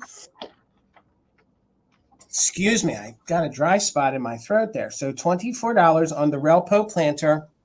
The only condition issue is, and of course, it does say it's from 1960. It is the Samsung import company. It is Relpo, but that was just the import company. So it was made by Relpo. So you don't really see the damage, but I do have to note it. And again, I'm mad at myself. Oh, I see a Melissa at 24. Thank you so much. And again, it's really great to mix in. Like if you have the one you bought from Amie, that would look great on one side. Then you mix this in. I even have tucked in little candy boxes in mine. Other little things, little stuffed animals. Maybe you have a little Cupid you want to put in there. Or you could put some gorgeous, maybe plastic fantastic flowers, or even a little succulent in there and gift it to somebody. So other than the little chip on the rosette, we're in really good condition. None of that little lace work is damaged, so we'll count it down. We're looking for 25 or more. Melissa is in at 24, so we're looking for 25 or more. We are doing just in case, so let's count it down from 20, 19, 18, 17, 16, 15, 14, 13, 12, 11, 10, 9, 8, 7, 6, 5, 4, 3, 2, 1. Bid end. Oh, I know, Karen. We used to have the humidifiers going, but the winters were they weren't this bad. Now the heat's just running nonstop, and boy, is it dry. So no, you're right. Put those in there, but boy, when it gets you in the throat. Yeah, the air is so dry. Gosh. So dry right now.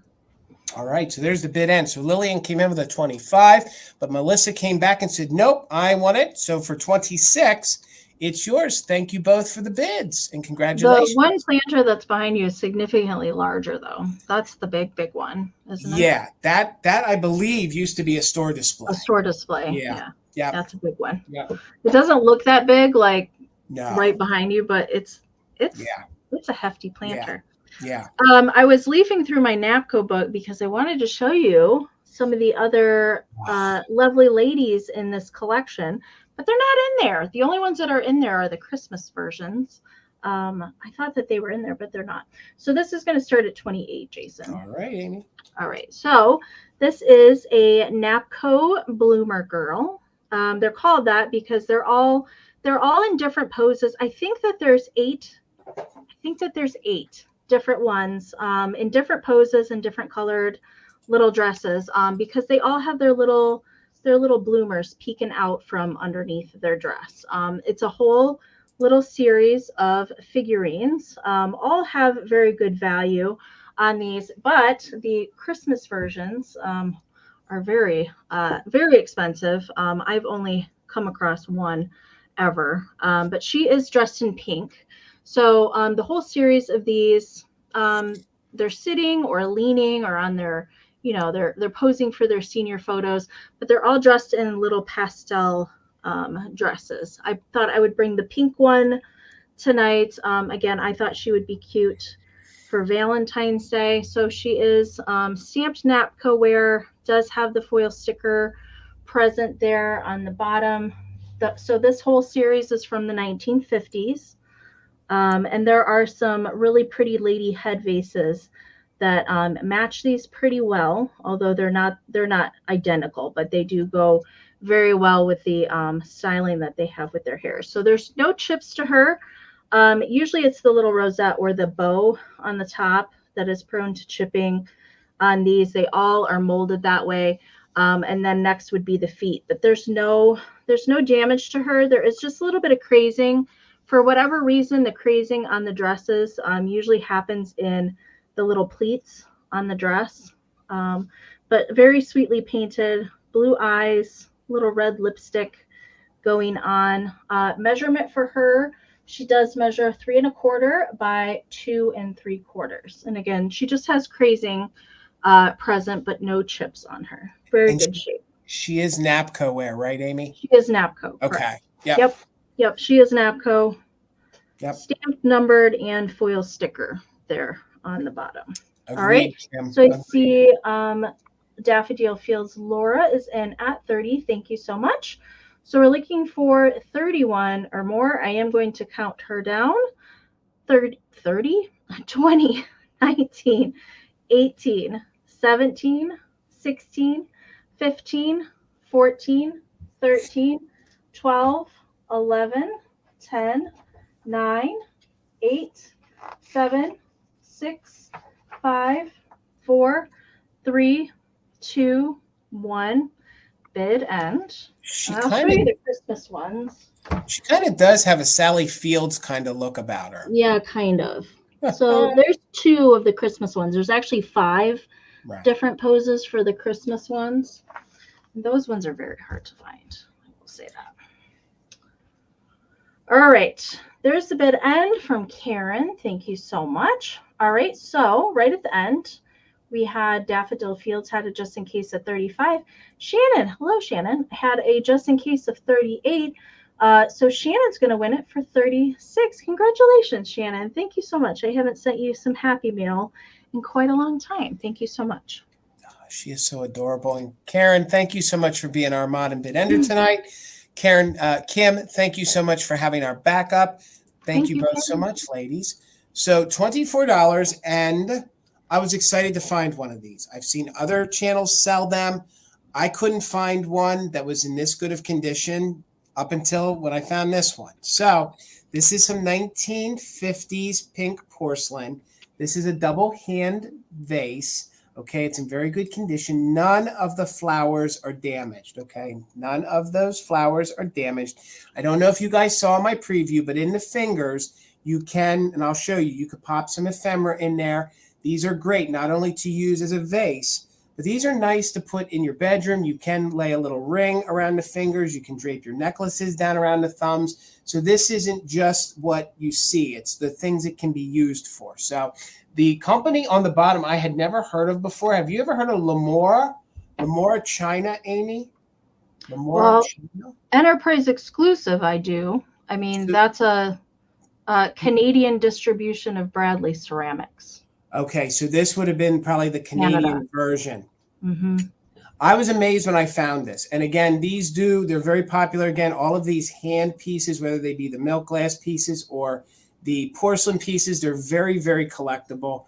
All of her hands have her fingernails painted, and it is that gorgeous, like darker pink. And I may be washed out, but this is all a pale pink. So all of the hand is a pale pink, and then in the back it fades to white. So it's a very large sized one. All the flowers are intact with no damage. You have like that gorgeous rose in the middle, and then you maybe have those little violets off to the side. None are broken. Usually one of the whole flowers are wiped out. There's none missing. And this is a larger one. It's 6.5 inches tall, and it is about 3.25 inches wide. So what I had done for my reel was I had shown you, see if we can recreate that. You can just pop right in between the fingers here, a gorgeous little piece of ephemera. Like, how cute is that? You could put anything in that, but I was just trying to show, and I had it placed a little bit different. But you don't want to bend your card. Thank you so much, William. I see you're 24, but you could place that in there. You could place one of the smaller Valentines in like photograph. The things you can do with this are limitless, and also use it as a vase. So again, you say, and you know you're right, Amy, with the tag on the bottom, it would be Bradley Ceramics, but this would have been the Canadian version. And I am kind of surprised where I found it down here in Pennsylvania that it made it all the way down here. But it is just really, really gorgeous because it goes with dainty 50s decor. It goes with Valentine's decor. It goes with a Victorian decor. It goes with like a deco decor. It even goes with a modern one if that's what you want to do. And you could place something else in there that you wanted to, but I just thought how great it would be to pop some ephemera in there. And I also saw this being good to drape your jewelry over, maybe your necklaces or your rings on some of those fingers. And again, there's no chips, no cracks. And again, our lights wash everything out. So the whole entire piece is pink porcelain. So I know it's looking very off-white. It is a pale pink. This is probably the darker pink right here. And then all the nails are done in pink as well. So that's dark pink, a pale pink, and then what you see down below. So let's go ahead and do a countdown. We're looking for 25 or more on the gorgeous 1950s porcelain double-handed vase. 20, 19, 18, 17, 16, 15, 14, 13, 12, 11, 10, 9, 8, 7, 6, 5, 4, 3, 2, 1, bid end. That didn't make a bit of a difference. And there is, I forgot to say, from this side, the way that center is, it does look like a heart. Not that you would display it that way, but it does have like a Valentine's kind of feel there on the back. All right. Congratulations, William. It is yours for $24. Congratulations, sir. All right, Miss Amy. Oh, $12, Jason. You got it. All right, we're going to do this next. So this is an oversized Valentine. Now, I will say that this one, once upon a time, was in an album. And it used to be a tent card. So it would have had a little easel back that would pop out. That's no longer there. But I still had to rescue it because it was darn cute. It does have a little three-dimensional vacuum form plastic little charm for the kitty's little bow that's hanging out to a nice Valentine. Very cute. You could totally pop that into a flower frog and make it stand, or you could just lean it like in the back on a shelf or something to give it some stability. This is a Hallmark card. It is from 1944. Hallmark was pretty known for their oversized Valentine cards, I will say. I've had quite a few over the years, but meow meow, I just love the blue eyes on that cat. It's super cute. And usually these are missing or they're completely cracked. Anytime that I ever see these with the vacuum form on them, they're usually not in good shape. But that one was pretty good. So I was willing to overlook the kind of paper that this would have been pasted into an album. You can faintly see the Hallmark stamping there, and then the 1944 is down there in the corner. Measurement for this is 9 by 7. 9 by 7, so it's quite a large size. Timmy, I see you're 12. Thank you so much. And Daffodil Fields, I see you at 13. Thank you so much. Looking for 14 or more. I am going to count it down. Jason, if you could highlight real quick. There we go. Thank you so much. All right. So we're going to count. No, it's all right. We're going to count this down. Oh, Timmy's back in at 14. We do have a lag tonight. So we're going to count it down from 20, looking for 15 or more. 20, 19, 18, 17, 16, 15, 14, 13, 12, 11, 10, 9, 8, 7, 6, 5, 4, 3, 2, 1. Meow, meow. Bid end. Gosh, I coughed and it threw me off my game, Amy. I'm sorry about that. That's all right. Hello, Pam. Good to see you. All right. There is the bid end from Karen. Thank you so much. All right. So Timmy had an 18, but Pam came in there right before the bid end with a 20. So Pam, this is coming to you. Thank you so much. So good. And gang, please make sure you're subscribed to Enamor Amy's channel. We made it really easy. The link is right down below in the description. Please follow her over on YouTube and over on Instagram, especially if you guys are watching this during the replay. And please make sure you're subscribed to me here at Mother Tucker's and me over on Instagram as well. $6 choice, and these are some Victorian era postcards, okay? They are all used. One of them does have an issue, but it was so unique and weird, I couldn't let it behind. So these are all from that 1900 to 1910 era, and they are all the traditional postcard size of roughly about 5.5 by 3.5. So this will be your first one to choose from. I love when they detail the cupids like this. Like, to me, this is very, very... His hair looks like the same kind of hair that you had on your carnival doll. It kind of does. It kind of does. Because he kind of looks like he's got like a 1970s like afro kind of going. You know what I mean? Like I think he's really cool. And then it is postmarked, and they are all used, and they are like that embossed. So they do have that texture to them. So this will be your first choice. And this one says, though Cupid's aim is true and piercing is his dart, I shall not mind if you to me will give your heart. So that is so cute right there. And I love the colors on it. And again, there's no real foxing. There's no real issues to the corners, although it was sent. So that'll be your first one. This one I thought is very unique. Okay. I do love the fact that Cupid is moving in on that lovely girl right there. Again, it is a sign of the time and the period. So this one is used.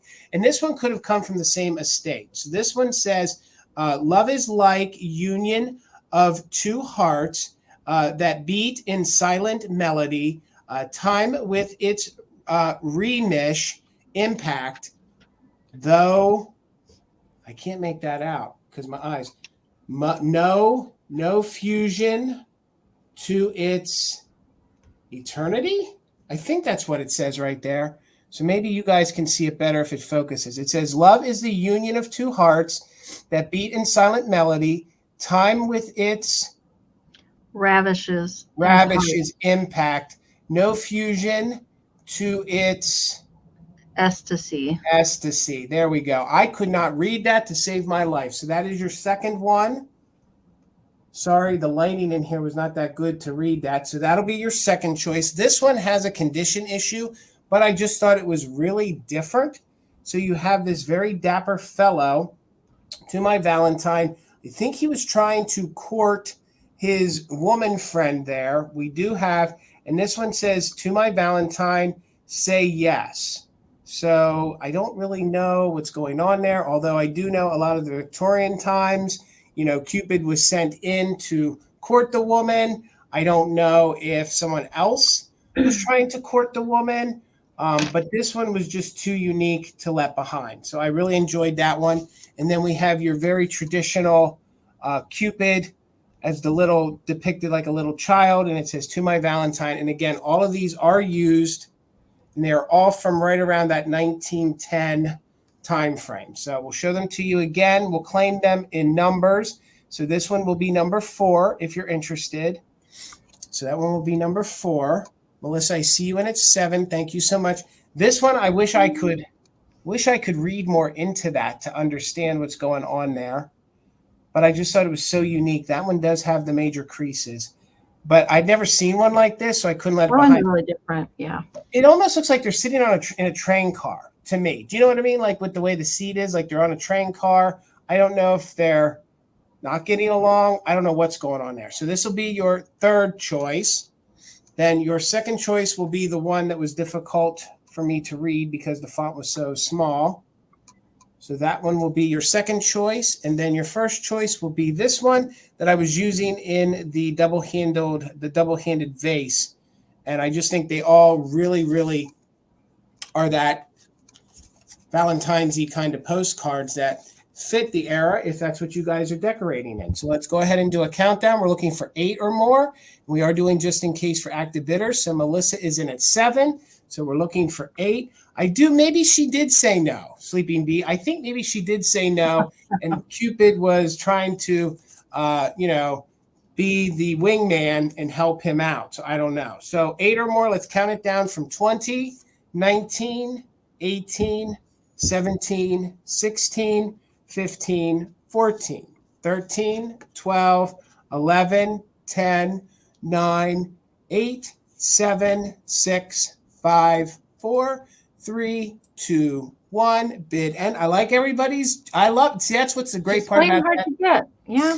And I like that in that card because it's what their take on it. Even Karen's, that they're sitting in a fancy dance hall. I love that she's playing coy, all the above. So there's the bid end. So Melissa, I saw you just in case, but you did not need it. Congratulations. At 7, you get first choice. So let me know if you wanted number 1. This one, come on, Jason. That one is number 2. That one is number 3. And that one will be number 4. So you can take a variation, and then back up is going to be, if we can get back up, there will be Laura at 6. So Melissa, you get first choice. You wanted number 1 and number 4. Okay, so that one is number 4. And then we got you for number 1. So those are yours, Melissa. Congratulations. So then let's scroll back up here. Just bear with me for 1 second, Amy. Laura, let me know if you wanted number 2 and or number 3. You could have 2 and or number 3 or both of them at your 6, and I can watch the comments. All right, Amy girl. Okay, 18, Jason. All right. All right, I do have another left-in ceramic Valentine little girl up next. So there's actually a series of these in the little pink dress, pink hat holding the heart, but they're in different poses. All right, so there is a series of these. I just came across the one. So she is left-in, does have the foil sticker there, still present. She's in excellent condition, no issues. I really don't even see any crazing on her at all. Of course, the red is cold paint, so not even any scratches in the cold paint. The gold is also cold painted on there. Really, really nice condition. No chipping, nothing going on with her. I don't get to say that very often, so I will say that she's pretty excellent condition. And she's not a super large figurine, so she's easy to tuck in a smaller space if you don't have a lot of room. And I love her fancy little hat with a pink bow on it. She does measure 3 by 4. 3 by 4 is the sizing there, so very cute.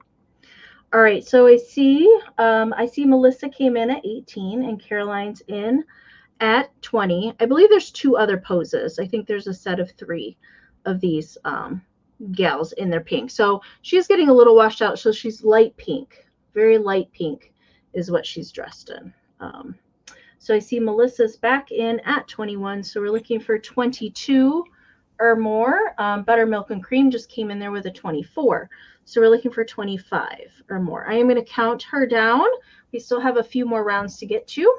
All right, Vintage Rose, I see you at 26. Looking for 27. I am going to count it down. 20, 19, 18, 17, 16, 15, 14, 13, 12, 11, 10, 9, 8, 7, 6, 5, 4, 3, 2, 1. Bid and. You are right, Amy. All of those left-ins came in 3s. Mm-hmm. And you always find just one. You always find just one. I've had this since March. March of last year. I seem to find all the Valentine's stuff after Valentine's Day for whatever reason, and I got to save it. All right, there's the bid end from Karen. Thank you so much. All right, so Vintage Rose had a 26, Buttermilk and Cream put in a just in case of 30, and Melissa came in with a just in case of 31. So Melissa is going to take it for 31. Congratulations. Thank you so much. All right, and Karen G, thank you so much for being our mod and bid ender tonight. And Kim, thank you for being our backup. $22, guys, and I saw this and I thought, you know what? I think the community that we're in appreciates something like this. So this is actually a book, and it is from 1952, and it is actually on the history of vintage Valentines. But this would have been like an early price guide or an early guide to collecting Valentines. So this was written in 1952, and it's a history of Valentine. So not only at $22 is it a great book to use in just your decor, but it's actually something you could use. So the dust jacket's in very good condition. You can see it is that pink lace. It has this gorgeous Victorian-style woman on the front. Here is the back, and then I will take the jacket off. If you wanted to display the book just by itself, you could. It's this gorgeous blue with just this gold heart on the front. So the book in and of itself, I think, is really fun and very unique. So basically what the book is, and it has lots of pictures in it. So thank you, William. I see you in at 24. I will just quickly read. The only issue is the woman did put a little sticker in here, the woman that owned it. So that is in on the front. So Melissa, I see you in at 24. It does have lots of pictures, okay? And it explains early Valentines. Okay, so I'll show you some pictures, and then I'll read you the front, everything it covers. So it will give you a description. It'll give you some different companies that created early Victorian ones, even as early as the earlier 1800s, okay? Then it also covers some of these comical ones. So it covers the comical ones, and it gives you a brief history on them. There is one or two color pictures on the inside. So let's just read the contents here, the contents page. Oh, and the author is Ruth, words are hard tonight. Ruth Webb Lee is the person who is the author of the book from 1953. And in the very beginning, the first part actually gives you the history on St. Valentine's, okay? In the second chapter, it's about American handmade Valentines and gives you a description on how to know them, learn them from the period of 1740 to 1840, okay? Then the third chapter covers American lithograph Valentines from the 1840s to the 1860s, okay? Then it has this Esther Howland's Valentines, the George C. Whitney and Company. So those were different artists and different creators of the illustrations for the Valentines. Then it covers the comic Valentines, like I showed you. Then it'll show you the different Victorian Valentines. Then part 2 covers the English Valentine history. And I read some of this. This is really, I don't know that there's a current copy of this. This is out of publication. Then it goes through some of the other illustrators, like you have Joseph Mansell, and then you have his different, some of his illustrations from 1840 to 1850. Then you have the English Valentine's publishers. It covers all those publishers. Then it just goes all the way down through all the different English ones. And that's pretty much it. Basically, the Valentines were made either in America or they were made in England, especially through the 18th century and the 19th century. So I want to find one or two really neat ones to show you. So there is a depiction of one of the English style Valentines. And again, it's a history that I think is lost because this book was last published in 52 and they never did republish it again. So if I recall, some of these, I think the word Dresden comes to mind. I think those are like a Dresden era Valentines. It depicts them all, gives you names, and then it also then, so for example, this explained how George C. Whitney brought the lace paper from wood and then how he would create it from the paper, and then the way he created the stenciling on the paper so it mimicked the lace.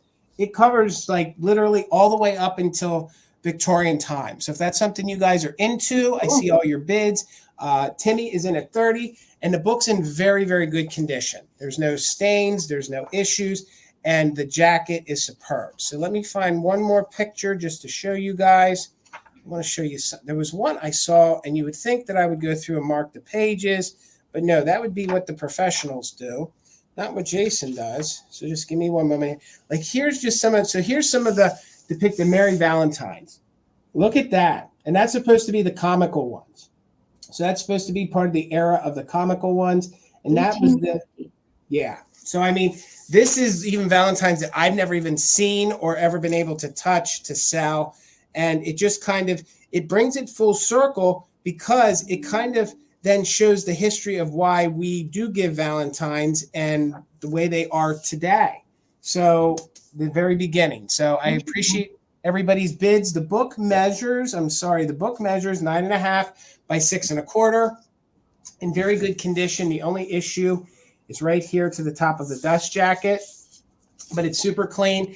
And of course, the woman's name, she has a little sticker on the inside. So looking for 31 or more, let's go ahead and count this down. We are doing just in case for active bidders from 20, 19, 18, 17, 16, 15, 14, 13, 12, 11, 10, 9, 8, 7, 6, 5, 4, 3, 2, 1. Bid end. Again, I'm trying this year to bring things that I had never seen before.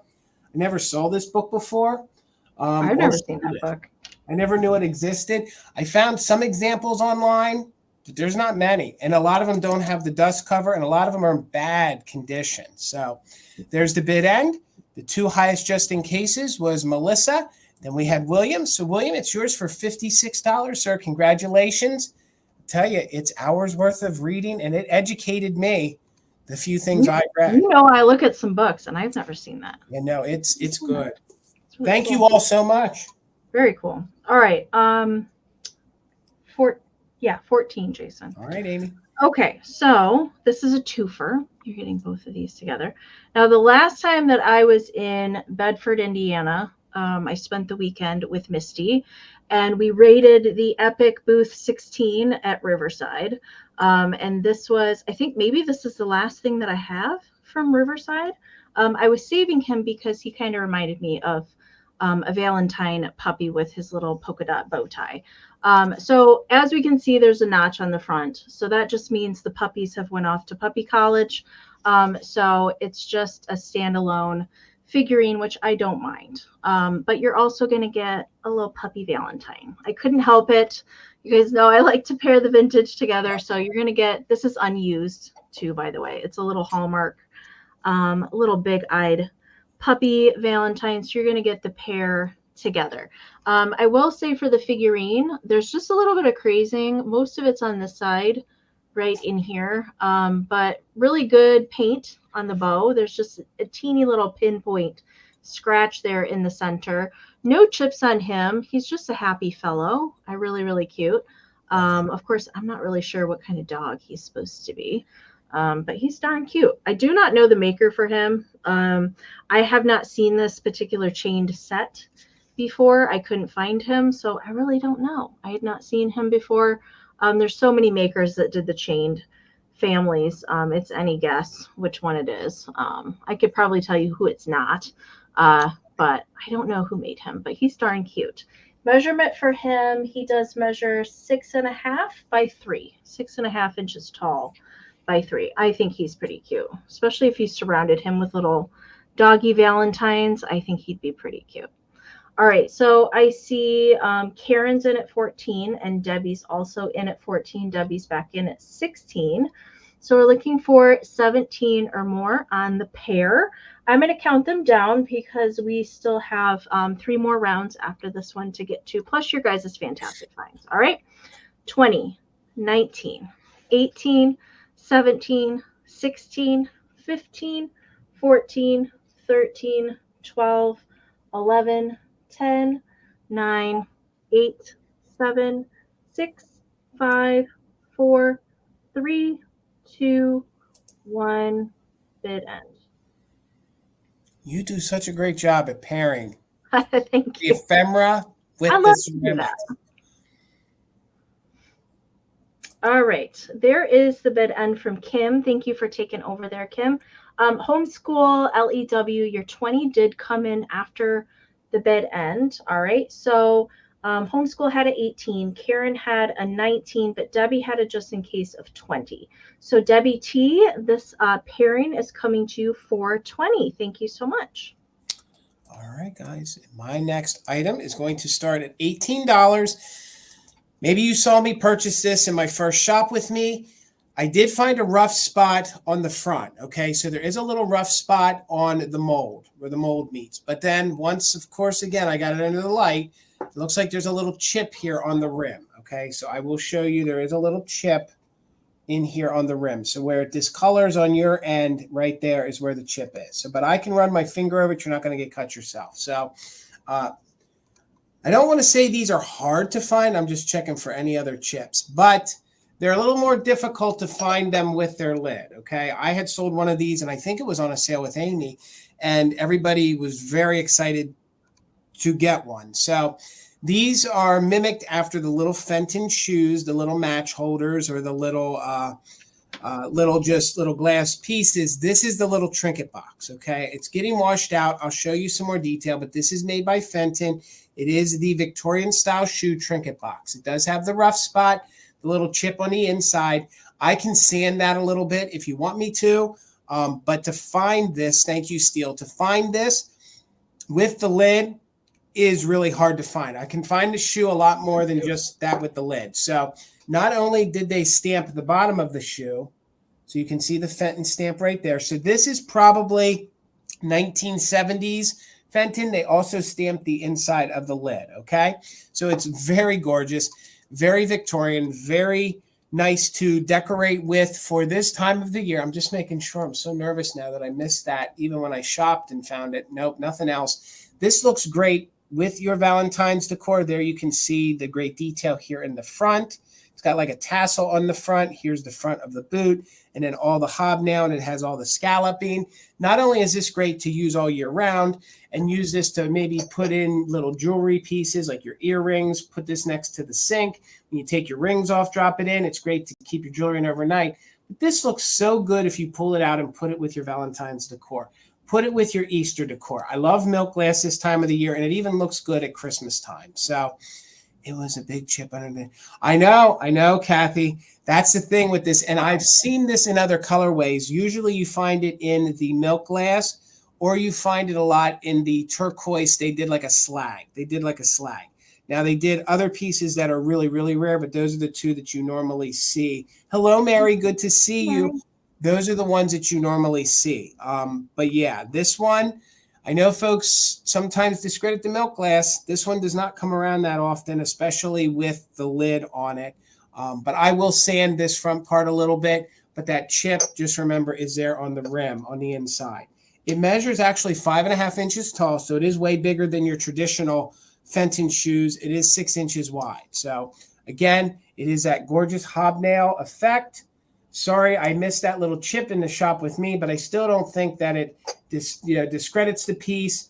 It's not like it's in the front and it's noticeable. So we're looking for $21 or more. Let's go ahead and do a countdown on the gorgeous Fenton, probably 1970s milk glass hobnail trinket dish, which is a gorgeous Victorian shoe. So 20, 19, 18, 17, 16, 15, 14, 13, 12, 11, 10, 9, 8, 7, 6, 5, 4, 3, 2, 1. Bid end. Thank you, Kathy. I think it's gorgeous too.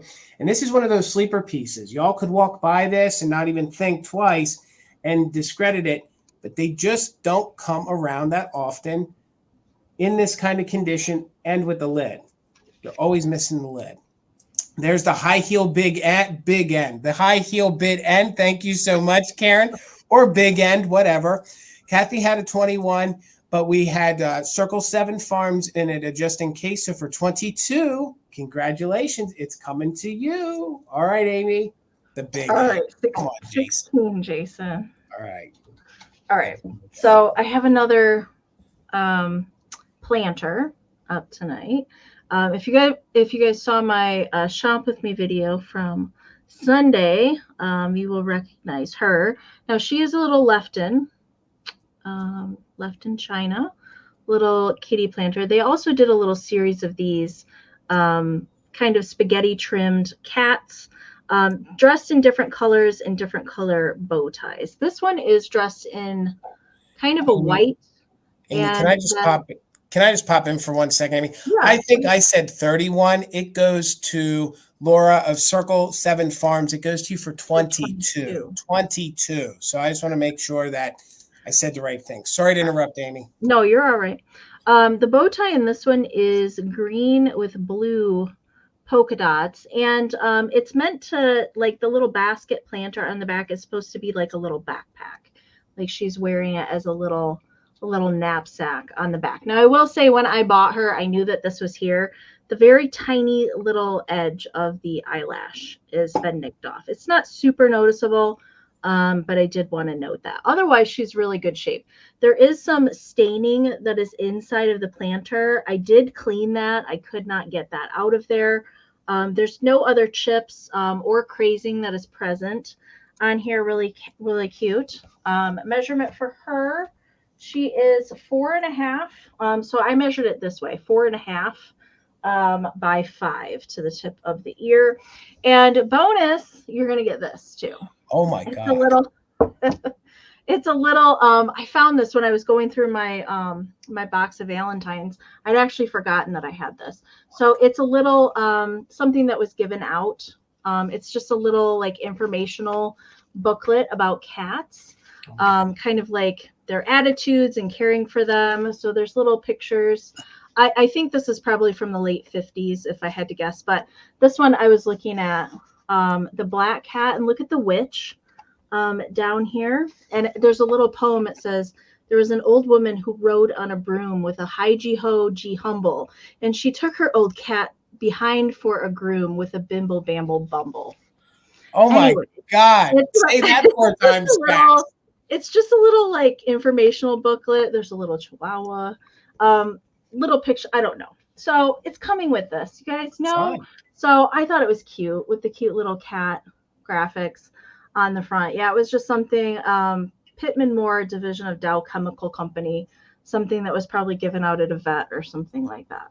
So you're going to get the pair of those. Nikki's in at 21. Thank you so much.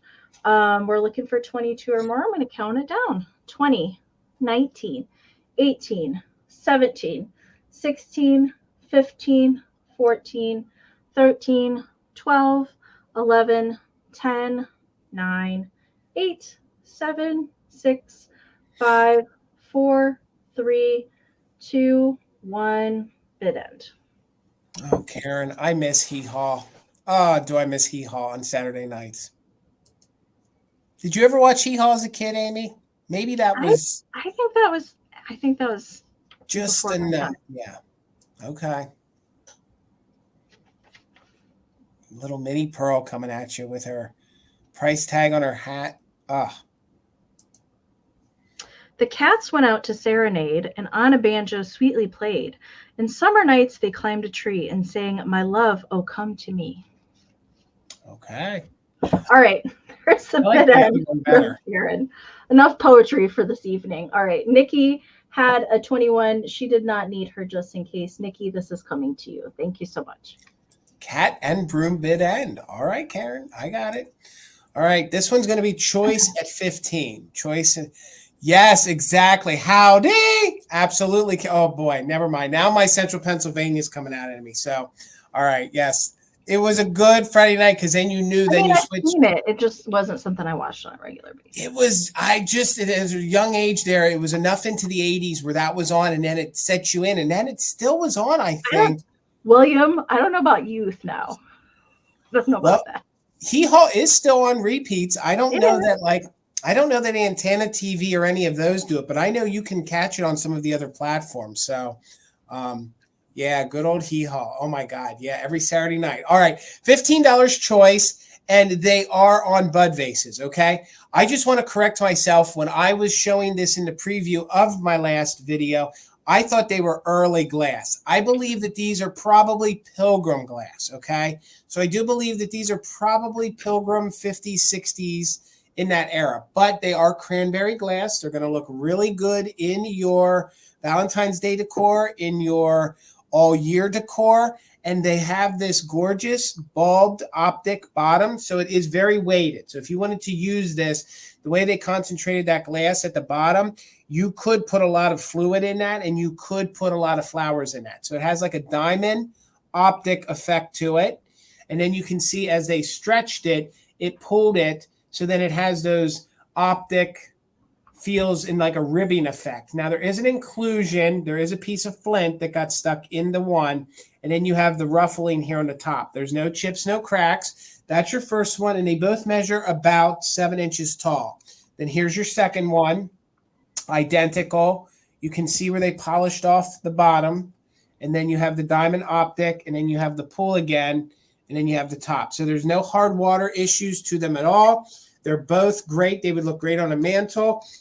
They would look great if you use them in a windowsill, because that light, when it comes through, it's going to give you that optic effect here in the base. But when I grabbed them, they looked very, they had like a Victorian kind of feel to me, kind of that early kind of Valentine's-y, bougie kind of feel. And that's why I levitated toward them and thought they would be good for this sale. But they also fit your 50s and 60s decor, and I'm pretty sure they are Pilgrim glass. I kind of thought they may have been early, but a little more research proved that I'm pretty sure that they're Pilgrim glass. So we have Deanna in at 15. That is on choice. Let's go ahead and count it down. You can take 1 or 2. So let's do it from 20, 19, 18, 17, 16, 15, 14, 13, 12, 11, 10, 9, 8, 7, 6, 5,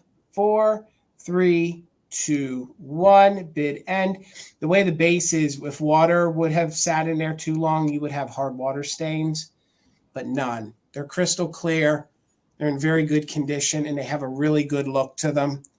And there's the bid end. I'm so sorry. Your bid, Circle 7, came in right after the bid end of 25. So it goes to Deanna at 15, and it was on choice. So you just need to let me know, did you want 1 or 2? Did you want to balance, or did you just want 1? And if you just take 1, then the other one will come back during the recap. But I'm so sorry, Circle 7, it came in after the bid end. So, all right, Deanna, they're both yours. Thank you so much. All right, Amy girl. All right, I have another piece of glass. We'll start this at 18. Okay. All right, so I do have a piece of Westmoreland glass tonight. So this is the Cameo rose-lidded candy dish. And it is Amberina, so I will show you the glow on it in a little bit. But it's called the Cameo because of the molded circles that go around the dish with the roses in the center.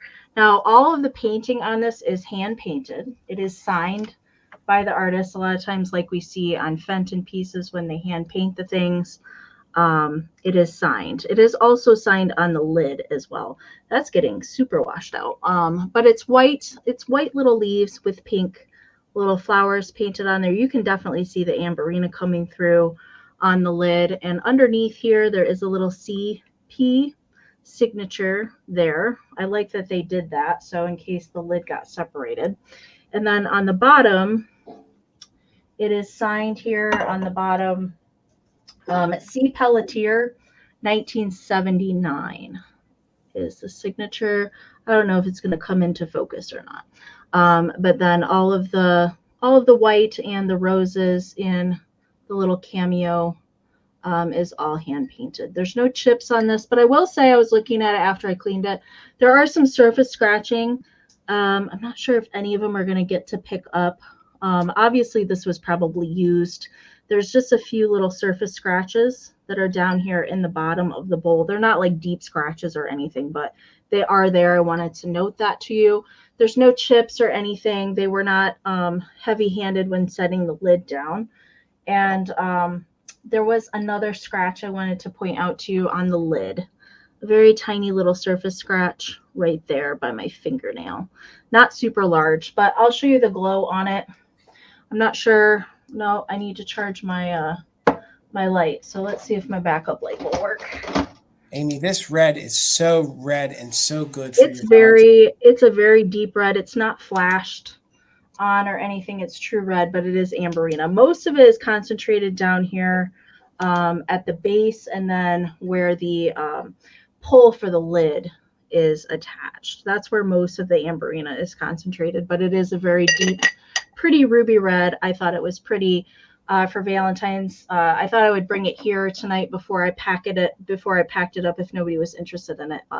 The show that my mom and I do in March, the antique show, I was going to take it to that if nobody was interested in it, but I thought I'd bring it, and Jan is interested. So I see Jan's at 18. Melissa just popped in for a 20. So we're looking for 21 or more. I want to give you a measurement real quick. It does measure 5.5 by 5. All right. We're going to count it down, looking for 21 or more.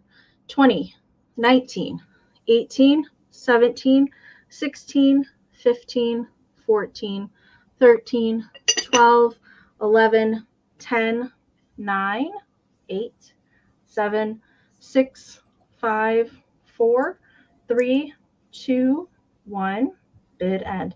And there's a whole lot of pieces that match this rose, hand painted. A lot of pieces that match it.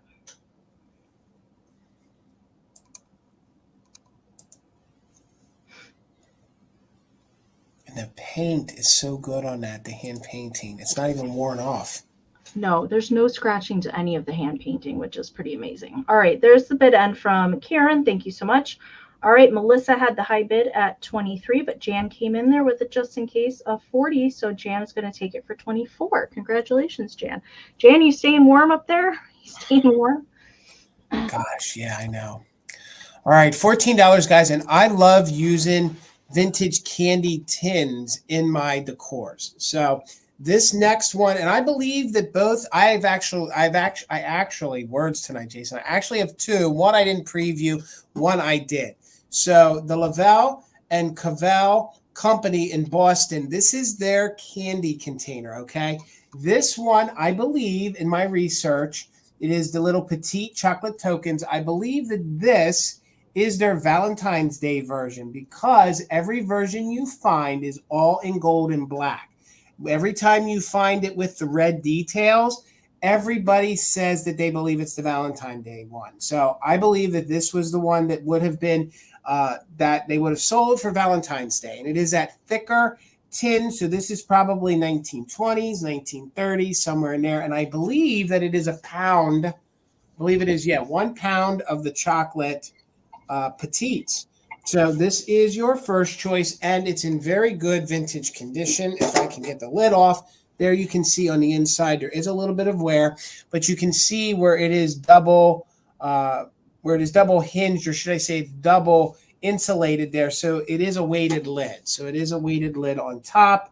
And again, this would look great in your Christmas or in your Valentine's Day. So let me get that back on there. So there is some light scratching, but this is an older candy tin. And honestly, I couldn't find many versions. I couldn't find many of them in the red to even get a price point on. So the measurements on this, it's about 8 inches wide by about 4 3/4 inches tall. So like I said, there is some wear to it. See if the light will show. There are light scuffs to it. But overall, this is an antique, almost antique tin. It's a candy tin. So that's your first choice. The other one does not have a maker on it. This one, I believe, is a candy tin. It's very, very Nouveau feeling to me on the front. Very early deco feels with these flowers and some of the scroll work. This one says that it was, the canister was made in England. So this one does say, and sorry, by the way, this one was made by Canco. So that one is Canco there on the bottom. I just want to make sure that it is the Canco company. This one is an English tin. This one, I believe, could be a biscuit or a candy tin. although it's so small, I'm going to hinge more that it was candies and chocolates. Okay. If it was just maybe a tick bigger, it could have been a biscuit tin. But here where it's hinged on the back, and I don't know if you can see just the slight writing on it. I wrote it down. It looks like it is the Hudson Scott and Sons Company. That's who made it. Now that doesn't sound too English to me. That's what is in that, where you can see where it is a little worn. But I do believe that it was an American company that then used an English tin. So there is your inside. Again, these are great storage containers. They are just great little risers in your decor. There is a little dent down here in the bottom part. See if I can show that to you. That's right here. But again, these are 1920s, 1930s era. Sometimes they're even a little earlier, because then once we started getting into the 40s and 50s, they started using more cardboard and more things of that nature. Thank you, Wings. I see you in at 14. The measurements on this, and I am going to still say, if you're going to ask my opinion, I think this one is a candy, although you could argue it's a biscuit. It's just not big enough for a biscuit tin, but it measures about 7 wide by 6 inches tall. Again, I do love the scroll work on there with the deco style flowers. And I know it seems like it's upside down. Here it is the other way with the hinge, but with the hinge, it's going to sit. So if it's going to sit with the hinge back against like the wall, that's what you're going to see. That's why I was holding it that way. So, but the color is very vibrant and very detailed. A lot of times these start to fade with age, and they're just fun, and they're great to house ephemera in. Like when you're done with your Valentine's this year, they're great little storage containers. So again, it is going to be on choice. Wings is in at 14. So you can take what I believe is the Valentine's Day version of the Bells and Cavell Company Boston. I think it's their Valentine's. Says if you store your items in a pretty box, it's not considered hoarding. Oh, I like the way you think, Kim. I like the way you think, Kim. So it'll be on choice. It will make it easy. This will be 1. That will be 2. So let's count it down. We only have 1 bid with Wings, but Wings, you still might want to throw in it just in case somebody's waiting to come in. So 20, 19, 18, 17, 16, 15, 14, 13, 12, 11, 10, 9, 8, 7, 6, 5, 4, 3, 2, 1. Bid end. I want to go back to the time when they gave big, thick tins of goods like this. Do you know what I mean? Not the cheap stuff of today. Yeah, I mean, you show me a tin today that's going to be around 100 years from now and be versatile. I don't think we'll have many of them. All right, there's the bid end. So Wings, you can have both. You can have 1. You can have 2. That one is number 2. This one is number 1, and I can watch the comments. Just let me know, 1 or number 2. And if there's any left, we'll bring them back for the recap. And we'll get you over here, Miss Amie. All right, this is the last round, you guys. All right, $12, Jason. Wings wants number 2. And you said 12, right? Gotcha. 12, yeah. All right, so this little guy. So this is a wall pocket. It is a little elephant. Okay. He has some issues, and I couldn't leave him behind. His face wouldn't let me. So I had to rescue him. I will show you what's going on with him.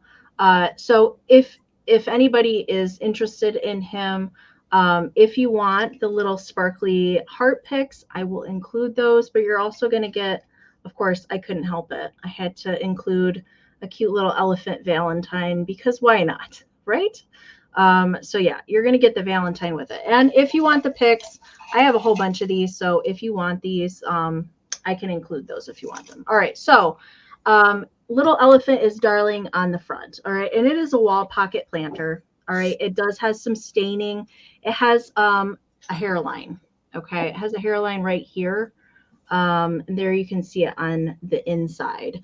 And there's also some flea bites that are on the rim back here. But that's pretty much it. I couldn't leave him behind. He was too cute. I loved his sweet little face and his hat, and he's dressed in green, his little feet. I have seen one other version of this wall pocket. It was a cat, I believe. Maybe Jason, you had one like this. I may have, yeah. I don't know the maker for him. I could only find a couple of these that actually sold within the last 10 years. I do not know the maker, but that is the issue on it. Like I said, I couldn't leave it behind. So it measures, I actually didn't measure it. It measures 5.5 inches tall, and it's about 4.5 at the widest part. Okay. So I thought I would bring it in case somebody wanted it, but you're going to get the cute little Hallmark elephant Valentine. He's also wearing a little hat. Of course, I had to include that. And, you can gussy it up for Valentine's Day, do whatever you want with it. Of course, you could use it. I would put my pens in it if it were me. He looks so bashful. He looks so bashful. I know. Little guy. I couldn't leave him. I was like, well, the hairline's not all the way through. Like, I was all right with it, I see Jan's in at 12. Thank you guys so much. And Purple and Green's also in at 12. So we're looking for 13 or more. I love to do the matchy. I can't help it. And I have so many Valentines, like I have to pass some of them along. All right. Nikki's in at 13 as well. So we're looking for 14 or more. I'm going to count it down. 20, 19, 18, 17, 16, 15, 14, 13, 12, 11, 10, 9, 8, 7, 6, 5, 4, 3, 2, 1, bid end. He would look really cute in nursery. I agree. It does remind me of Dumbo's mom. It does. I cannot watch that movie. I can't. No. I can't do it. Nope. Disney gets me every time. Dumbo and Bambi. I can't. Yeah, I can't. Fox and the Hound. Those three. No. Yeah. All right. There's the bid end from Karen. Thank you so much. All right. Jan had the high bid at 14. Nikki came in there with it just in case of 35. So Nikki's going to take it for 15. Thank you, Nikki. Nikki, let me know on Instagram if you want the little heart pics. Okay. Thank you so much. All right, guys. And my last item is going to start at $12. And you can't get near Valentine's Day and not offer some of the Hugging Vantelligent shakers. So I have these cute little Huggy Bear Vantelligent shakers. It's Vantelligent pottery. If you've watched a couple lives before, they made these with a few different animals, but these are the cute little love bears. So cute. They have their original corks, and they are a heavy, heavy pottery. That one has its original cork as well. And then I love how they kind of tramp stamped them there on the butt and gave the Vantelligent, boom, right there it is, with the little copyright. So these are in very good condition. This one has your 4 holes, and this one has your 3 holes. Very good, no chips, no cracks. A lot of times if these did fall and break, it would be a gnarly break on them. So they're about 4 inches tall by about 2.5 inches wide. So even if you're not thinking the little Huggy Bears for Valentine's Day, these are cute to collect, all the different little animals that they have made. Of course, the mermaid and the sailor are the hardest. I found just a set the other day or saw them. They were the little bashful ones. But these are a good set to start with. The cute little bears. I don't know if these are little brown little panda bears or if they're, I don't know. I guess they wouldn't be panda bears because they're not white. So I guess they would just be your little brown bears. Little brown little grizzly bears. You know that there's huge ones that are like this big? I have never had the opportunity to buy them, but I seen have them. Yeah. And they're gigantic. They are. And you can see the little arms right there, and then they do snuggle into each other just like that. And then they sit so cute, and then you can use them if you want to, but I don't know that I would use these. So, all right, guys, I see Carrie is in at 12, so we're looking for 13 or more. Let's go ahead and do a countdown on these from 20, 19, 18, 17, 16, 15, 14, 13, 12, 11, 10, 9, 8, 7, 6, 5, 4, 3, 2, 1. Bid end. I see Nicole in at 13. Don't forget those just in cases. So cute, so cute. I see Nicole's just in case. Let's scroll back up. I price here, just in case right before the bid end. But Nicole, you did not need it. So Nicole, for $13, they are yours. But wait, there's more. I have a second set. So I have a second set. So Nicole, you get a set. And Carrie, if you want my second set at 12, you can have the second set at 12. Okay, so Carrie, let me know if you wanted to. Nicole, you get a set at 13. And Carrie, if you just want the other set, this is the other set right here. You can have them for your bid of 12. Just say yes down in the comments, and they will be yours. She says yes. All right. And Carrie, I think this is a first-time purchase from us. So Carrie, if it is, thank you so much for your first purchase from Mother Tuckers. If you can just email me right here. I need your name, your full address, and a PayPal email address so we can send your invoice to you. So we'll get you back up here. Amie, did you have a recap? No, sir. No, you didn't have a recap. All right.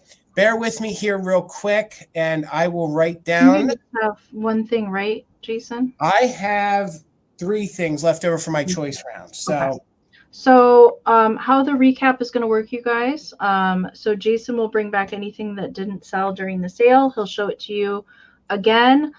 These will be claims. If you guys are interested in claiming anything, type the item plus the price down into the chat. If there's more than one person that's interested, there will be a quick countdown to break any ties, and Karen will remain the bid ender. Thank you so much. And if you haven't sent your information to either one of us yet, please make sure and do that tonight before you leave tonight so we can get your goodies to you. Yes, please do. And Amie, thank you for covering there. So I had, just from my last round, I had 2 rounds ago, I had the candy box. So I had the Petite Chocolate Tokens candy box. If anybody is interested, it's in very good condition. Just put in candy tin. Just put in candy tin for 14. Candy tin for 14, and that could be yours at 14. And then I had, from my poodle round, I had this pink poodle here in very good condition with the rhinestone eyes. This looks a little dark. That's because there's mica glitter in there. So there's mica glitter mixed in with the spaghetti. So if you're interested in the poodle, you just put poodle 12, and that could be yours. Oh, and this I think is, that's its original collar, but I think that this was its leash, and its original owner just went ahead and tied it around the tail. So you could probably untie that. Well, then I don't know, because there's actually like a little, I don't know. It looks like it's kind of cinched there. So William, I got you for the candy tin. Thank you so much. Let me write you down real quick for that. William on the candy tin. Okay. And the poodle then, if anyone's interested in the poodle, just put poodle 12. And we'll go right here to my other notes very quick. I had 2 of my postcards left. So the postcards are $6 each if anybody's interested. The first one is the kissing one. So we had the little Cupid kissing the Victorian woman in very good condition. This one you can just put kiss. 6 if you're interested in, all from around that 1910 era. And you can see there's not really, that's what's so weird. There's not a message on there, but they did address it and send it. So this one would be kiss 6 if anybody's interested. And then this one we will call couple. Yep, I got couple written down. So this one does have the worst wear, but it was just a weird kind of content that I had never seen before, and I just really liked it. So this one we'll call couple and 6. Couple and 6, if anybody's interested. Actually, you know what? We'll make it easy. If anybody wanted the 2 postcards, I got you, Karen, then for 6 for the couple. Yep, you got it. And the other one, I will take up to the shop. So let me write you down, Karen. We got you, Karen. Karen for 6. All right, thank you so much. And actually, Karen, I'm going to send you the other one as a gift for being our bid ender and helping us out. So both of those go to you, Karen, for 6. Oh, thank you. William just put kiss in the. Okay. Yeah. Okay. Hold on. Then, what do? I should get. William, if you're all right, I'm still still going to go ahead and give that to Karen. If you're all right with that, William, for everything that the Gillettes do. Send it to her. You got it. All right. Thank you so much. I should have waited for that lag, but I appreciate you. I appreciate you, William, for wanting to claim it. Thank you so much. And it's going to Karen to thank you so much for being our bid ender tonight. And Kim, thank you so much for stepping in there. Carrie wants your poodle. Okay, Carrie, you got the poodle. Thank you so much. And thank you, Amy. Gotcha. I got you, Carrie. And Kim, thank you so much. Thank you for helping out, Kim. Thank you so much. And that was a sellout then, guys. Thank you so very much.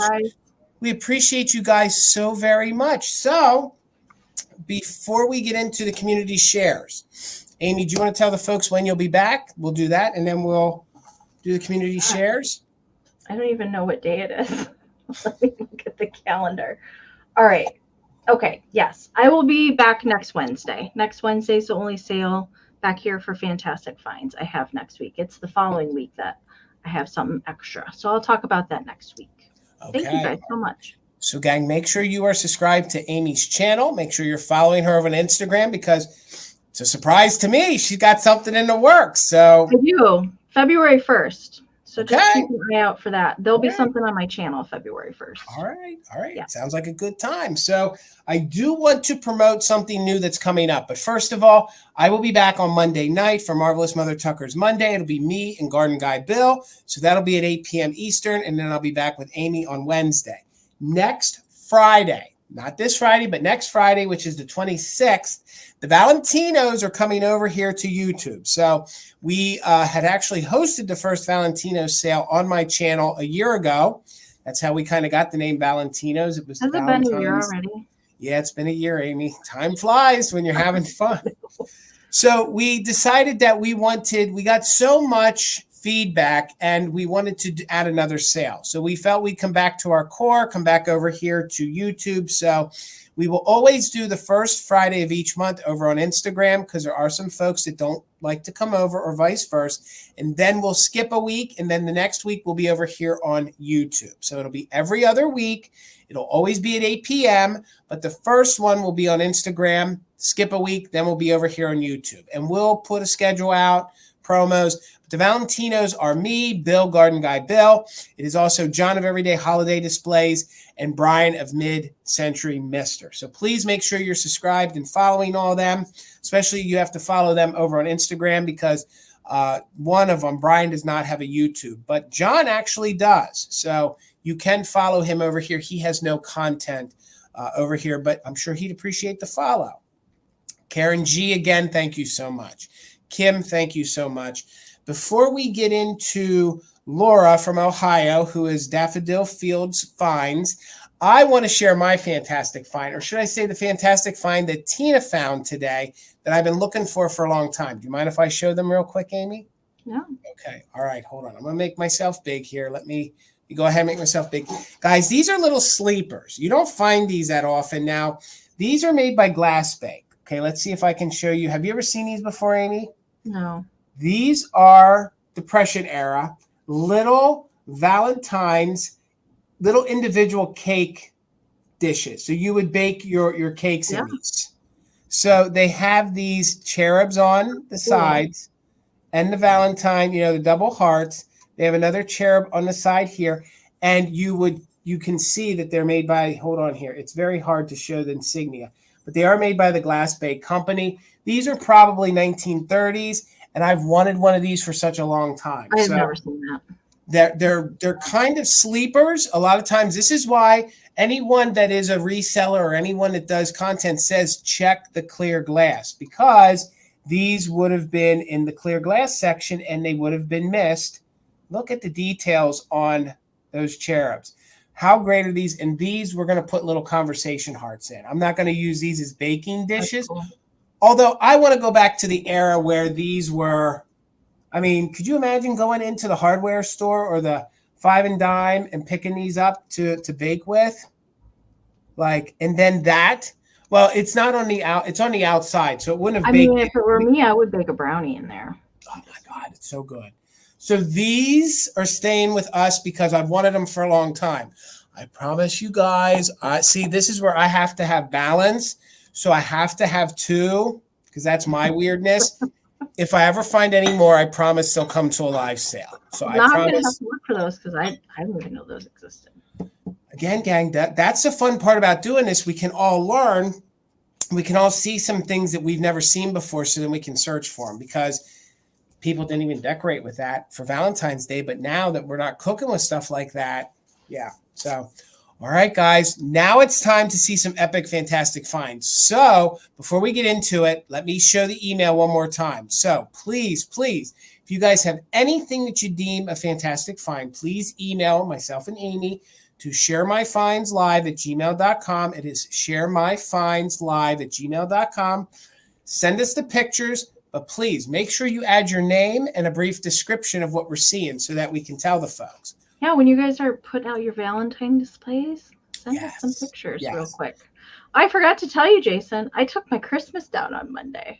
Oh, gosh. Like, I got a burst of energy when I was feeling better, and I got my Christmas put away. Usually it's on Valentine's Day is when I put it away. Look, I'm not going to lie. I said this on lives, and I meant it. It was probably the first week in December. I took the Easter off my mantle, okay? I had Easter on my mantle. I still have all my Christmas. So I don't know. And then you're right. Then Easter's coming early this year.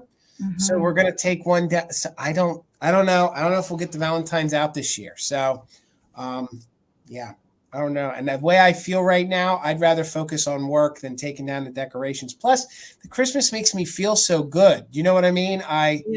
Yeah. Because I was sitting on the sofa today and the light hit my green tree and it twinkled. And I was like, oh, this is why I love her. All right, let's get down to it. Here's Laura's pictures. We have, I think Tina said she loaded 14 of them. Oh, so gang, wow. Gang, fasten your seatbelts, tie your laces even tighter on your shoes so they don't get blown off. Me, I put double-sided tape on my toupee so my toupee doesn't blow off. So let's get into it. So Amie, here's the first one. Now what do you think? Oh my goodness. I told you, Amie, it was good. I told you. Oh my God. Wow. This is better than my display. I'll tell you that. It's good. Well, I can say looking at this that like I can see at least 5 pieces that are very, very hard to find in this particular collection. And wow, that's awesome. That's good. All the lady head bases. Wow. Now I think we have a few close-ups of that display. So we can really drink it in now. I mean, this is look at this all. I mean, this is fantastic. That's all I can say. Amie, do you find yourself using the word fantastic more often now that we have a sale named Fantastic? If I can get a word formed, then yes, it usually. Okay. I find myself saying it that, and I've kind of retired quintessential and I've filled it in with fantastic. So, and I don't want to say the word super a lot. I don't want to say it's super neat. I don't want to do that. Too much, but there's not a lot of other adjectives. No, there's not. You know? I'm trying, guys. I'm trying. All right, here we go. Now we're back into it. Oh my God. Oh my. Like, isn't this epic? I love it. Laura, like you, and she's from Ohio, which doesn't that kind of make sense that she can find this stuff in Ohio?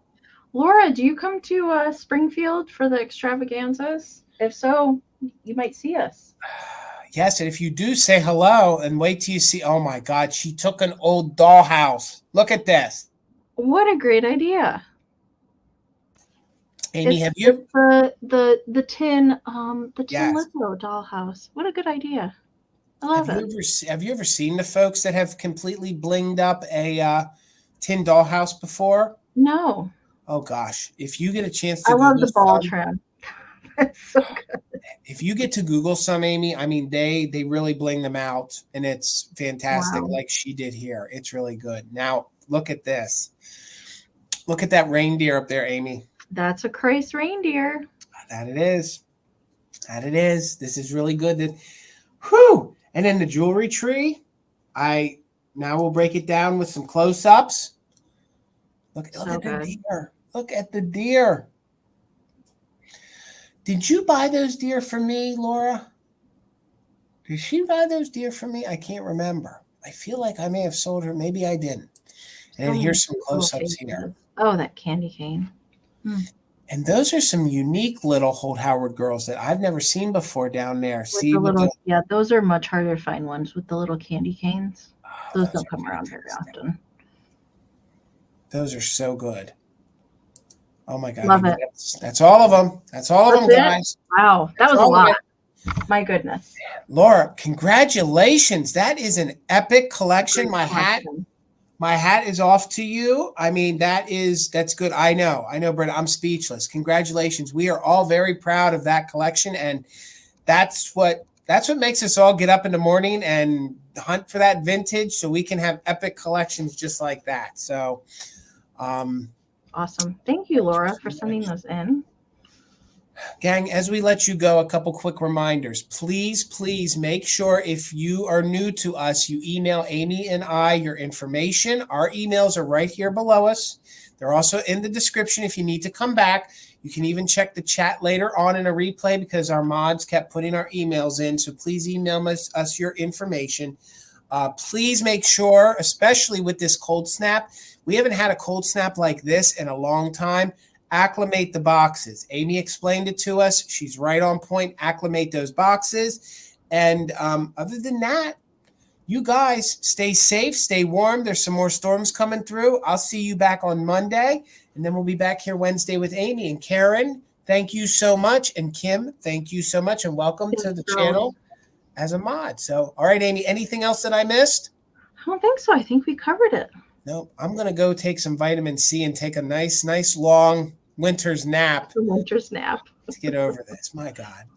I'm just amazed I got through it. So, folks, sorry if I was off on my game. I'm just happy we got through it. So, all right, guys. Till the next one, have a good night. We'll see you later. Make sure you're subscribed to both of our channels. We'll see you later. Good night. Bye.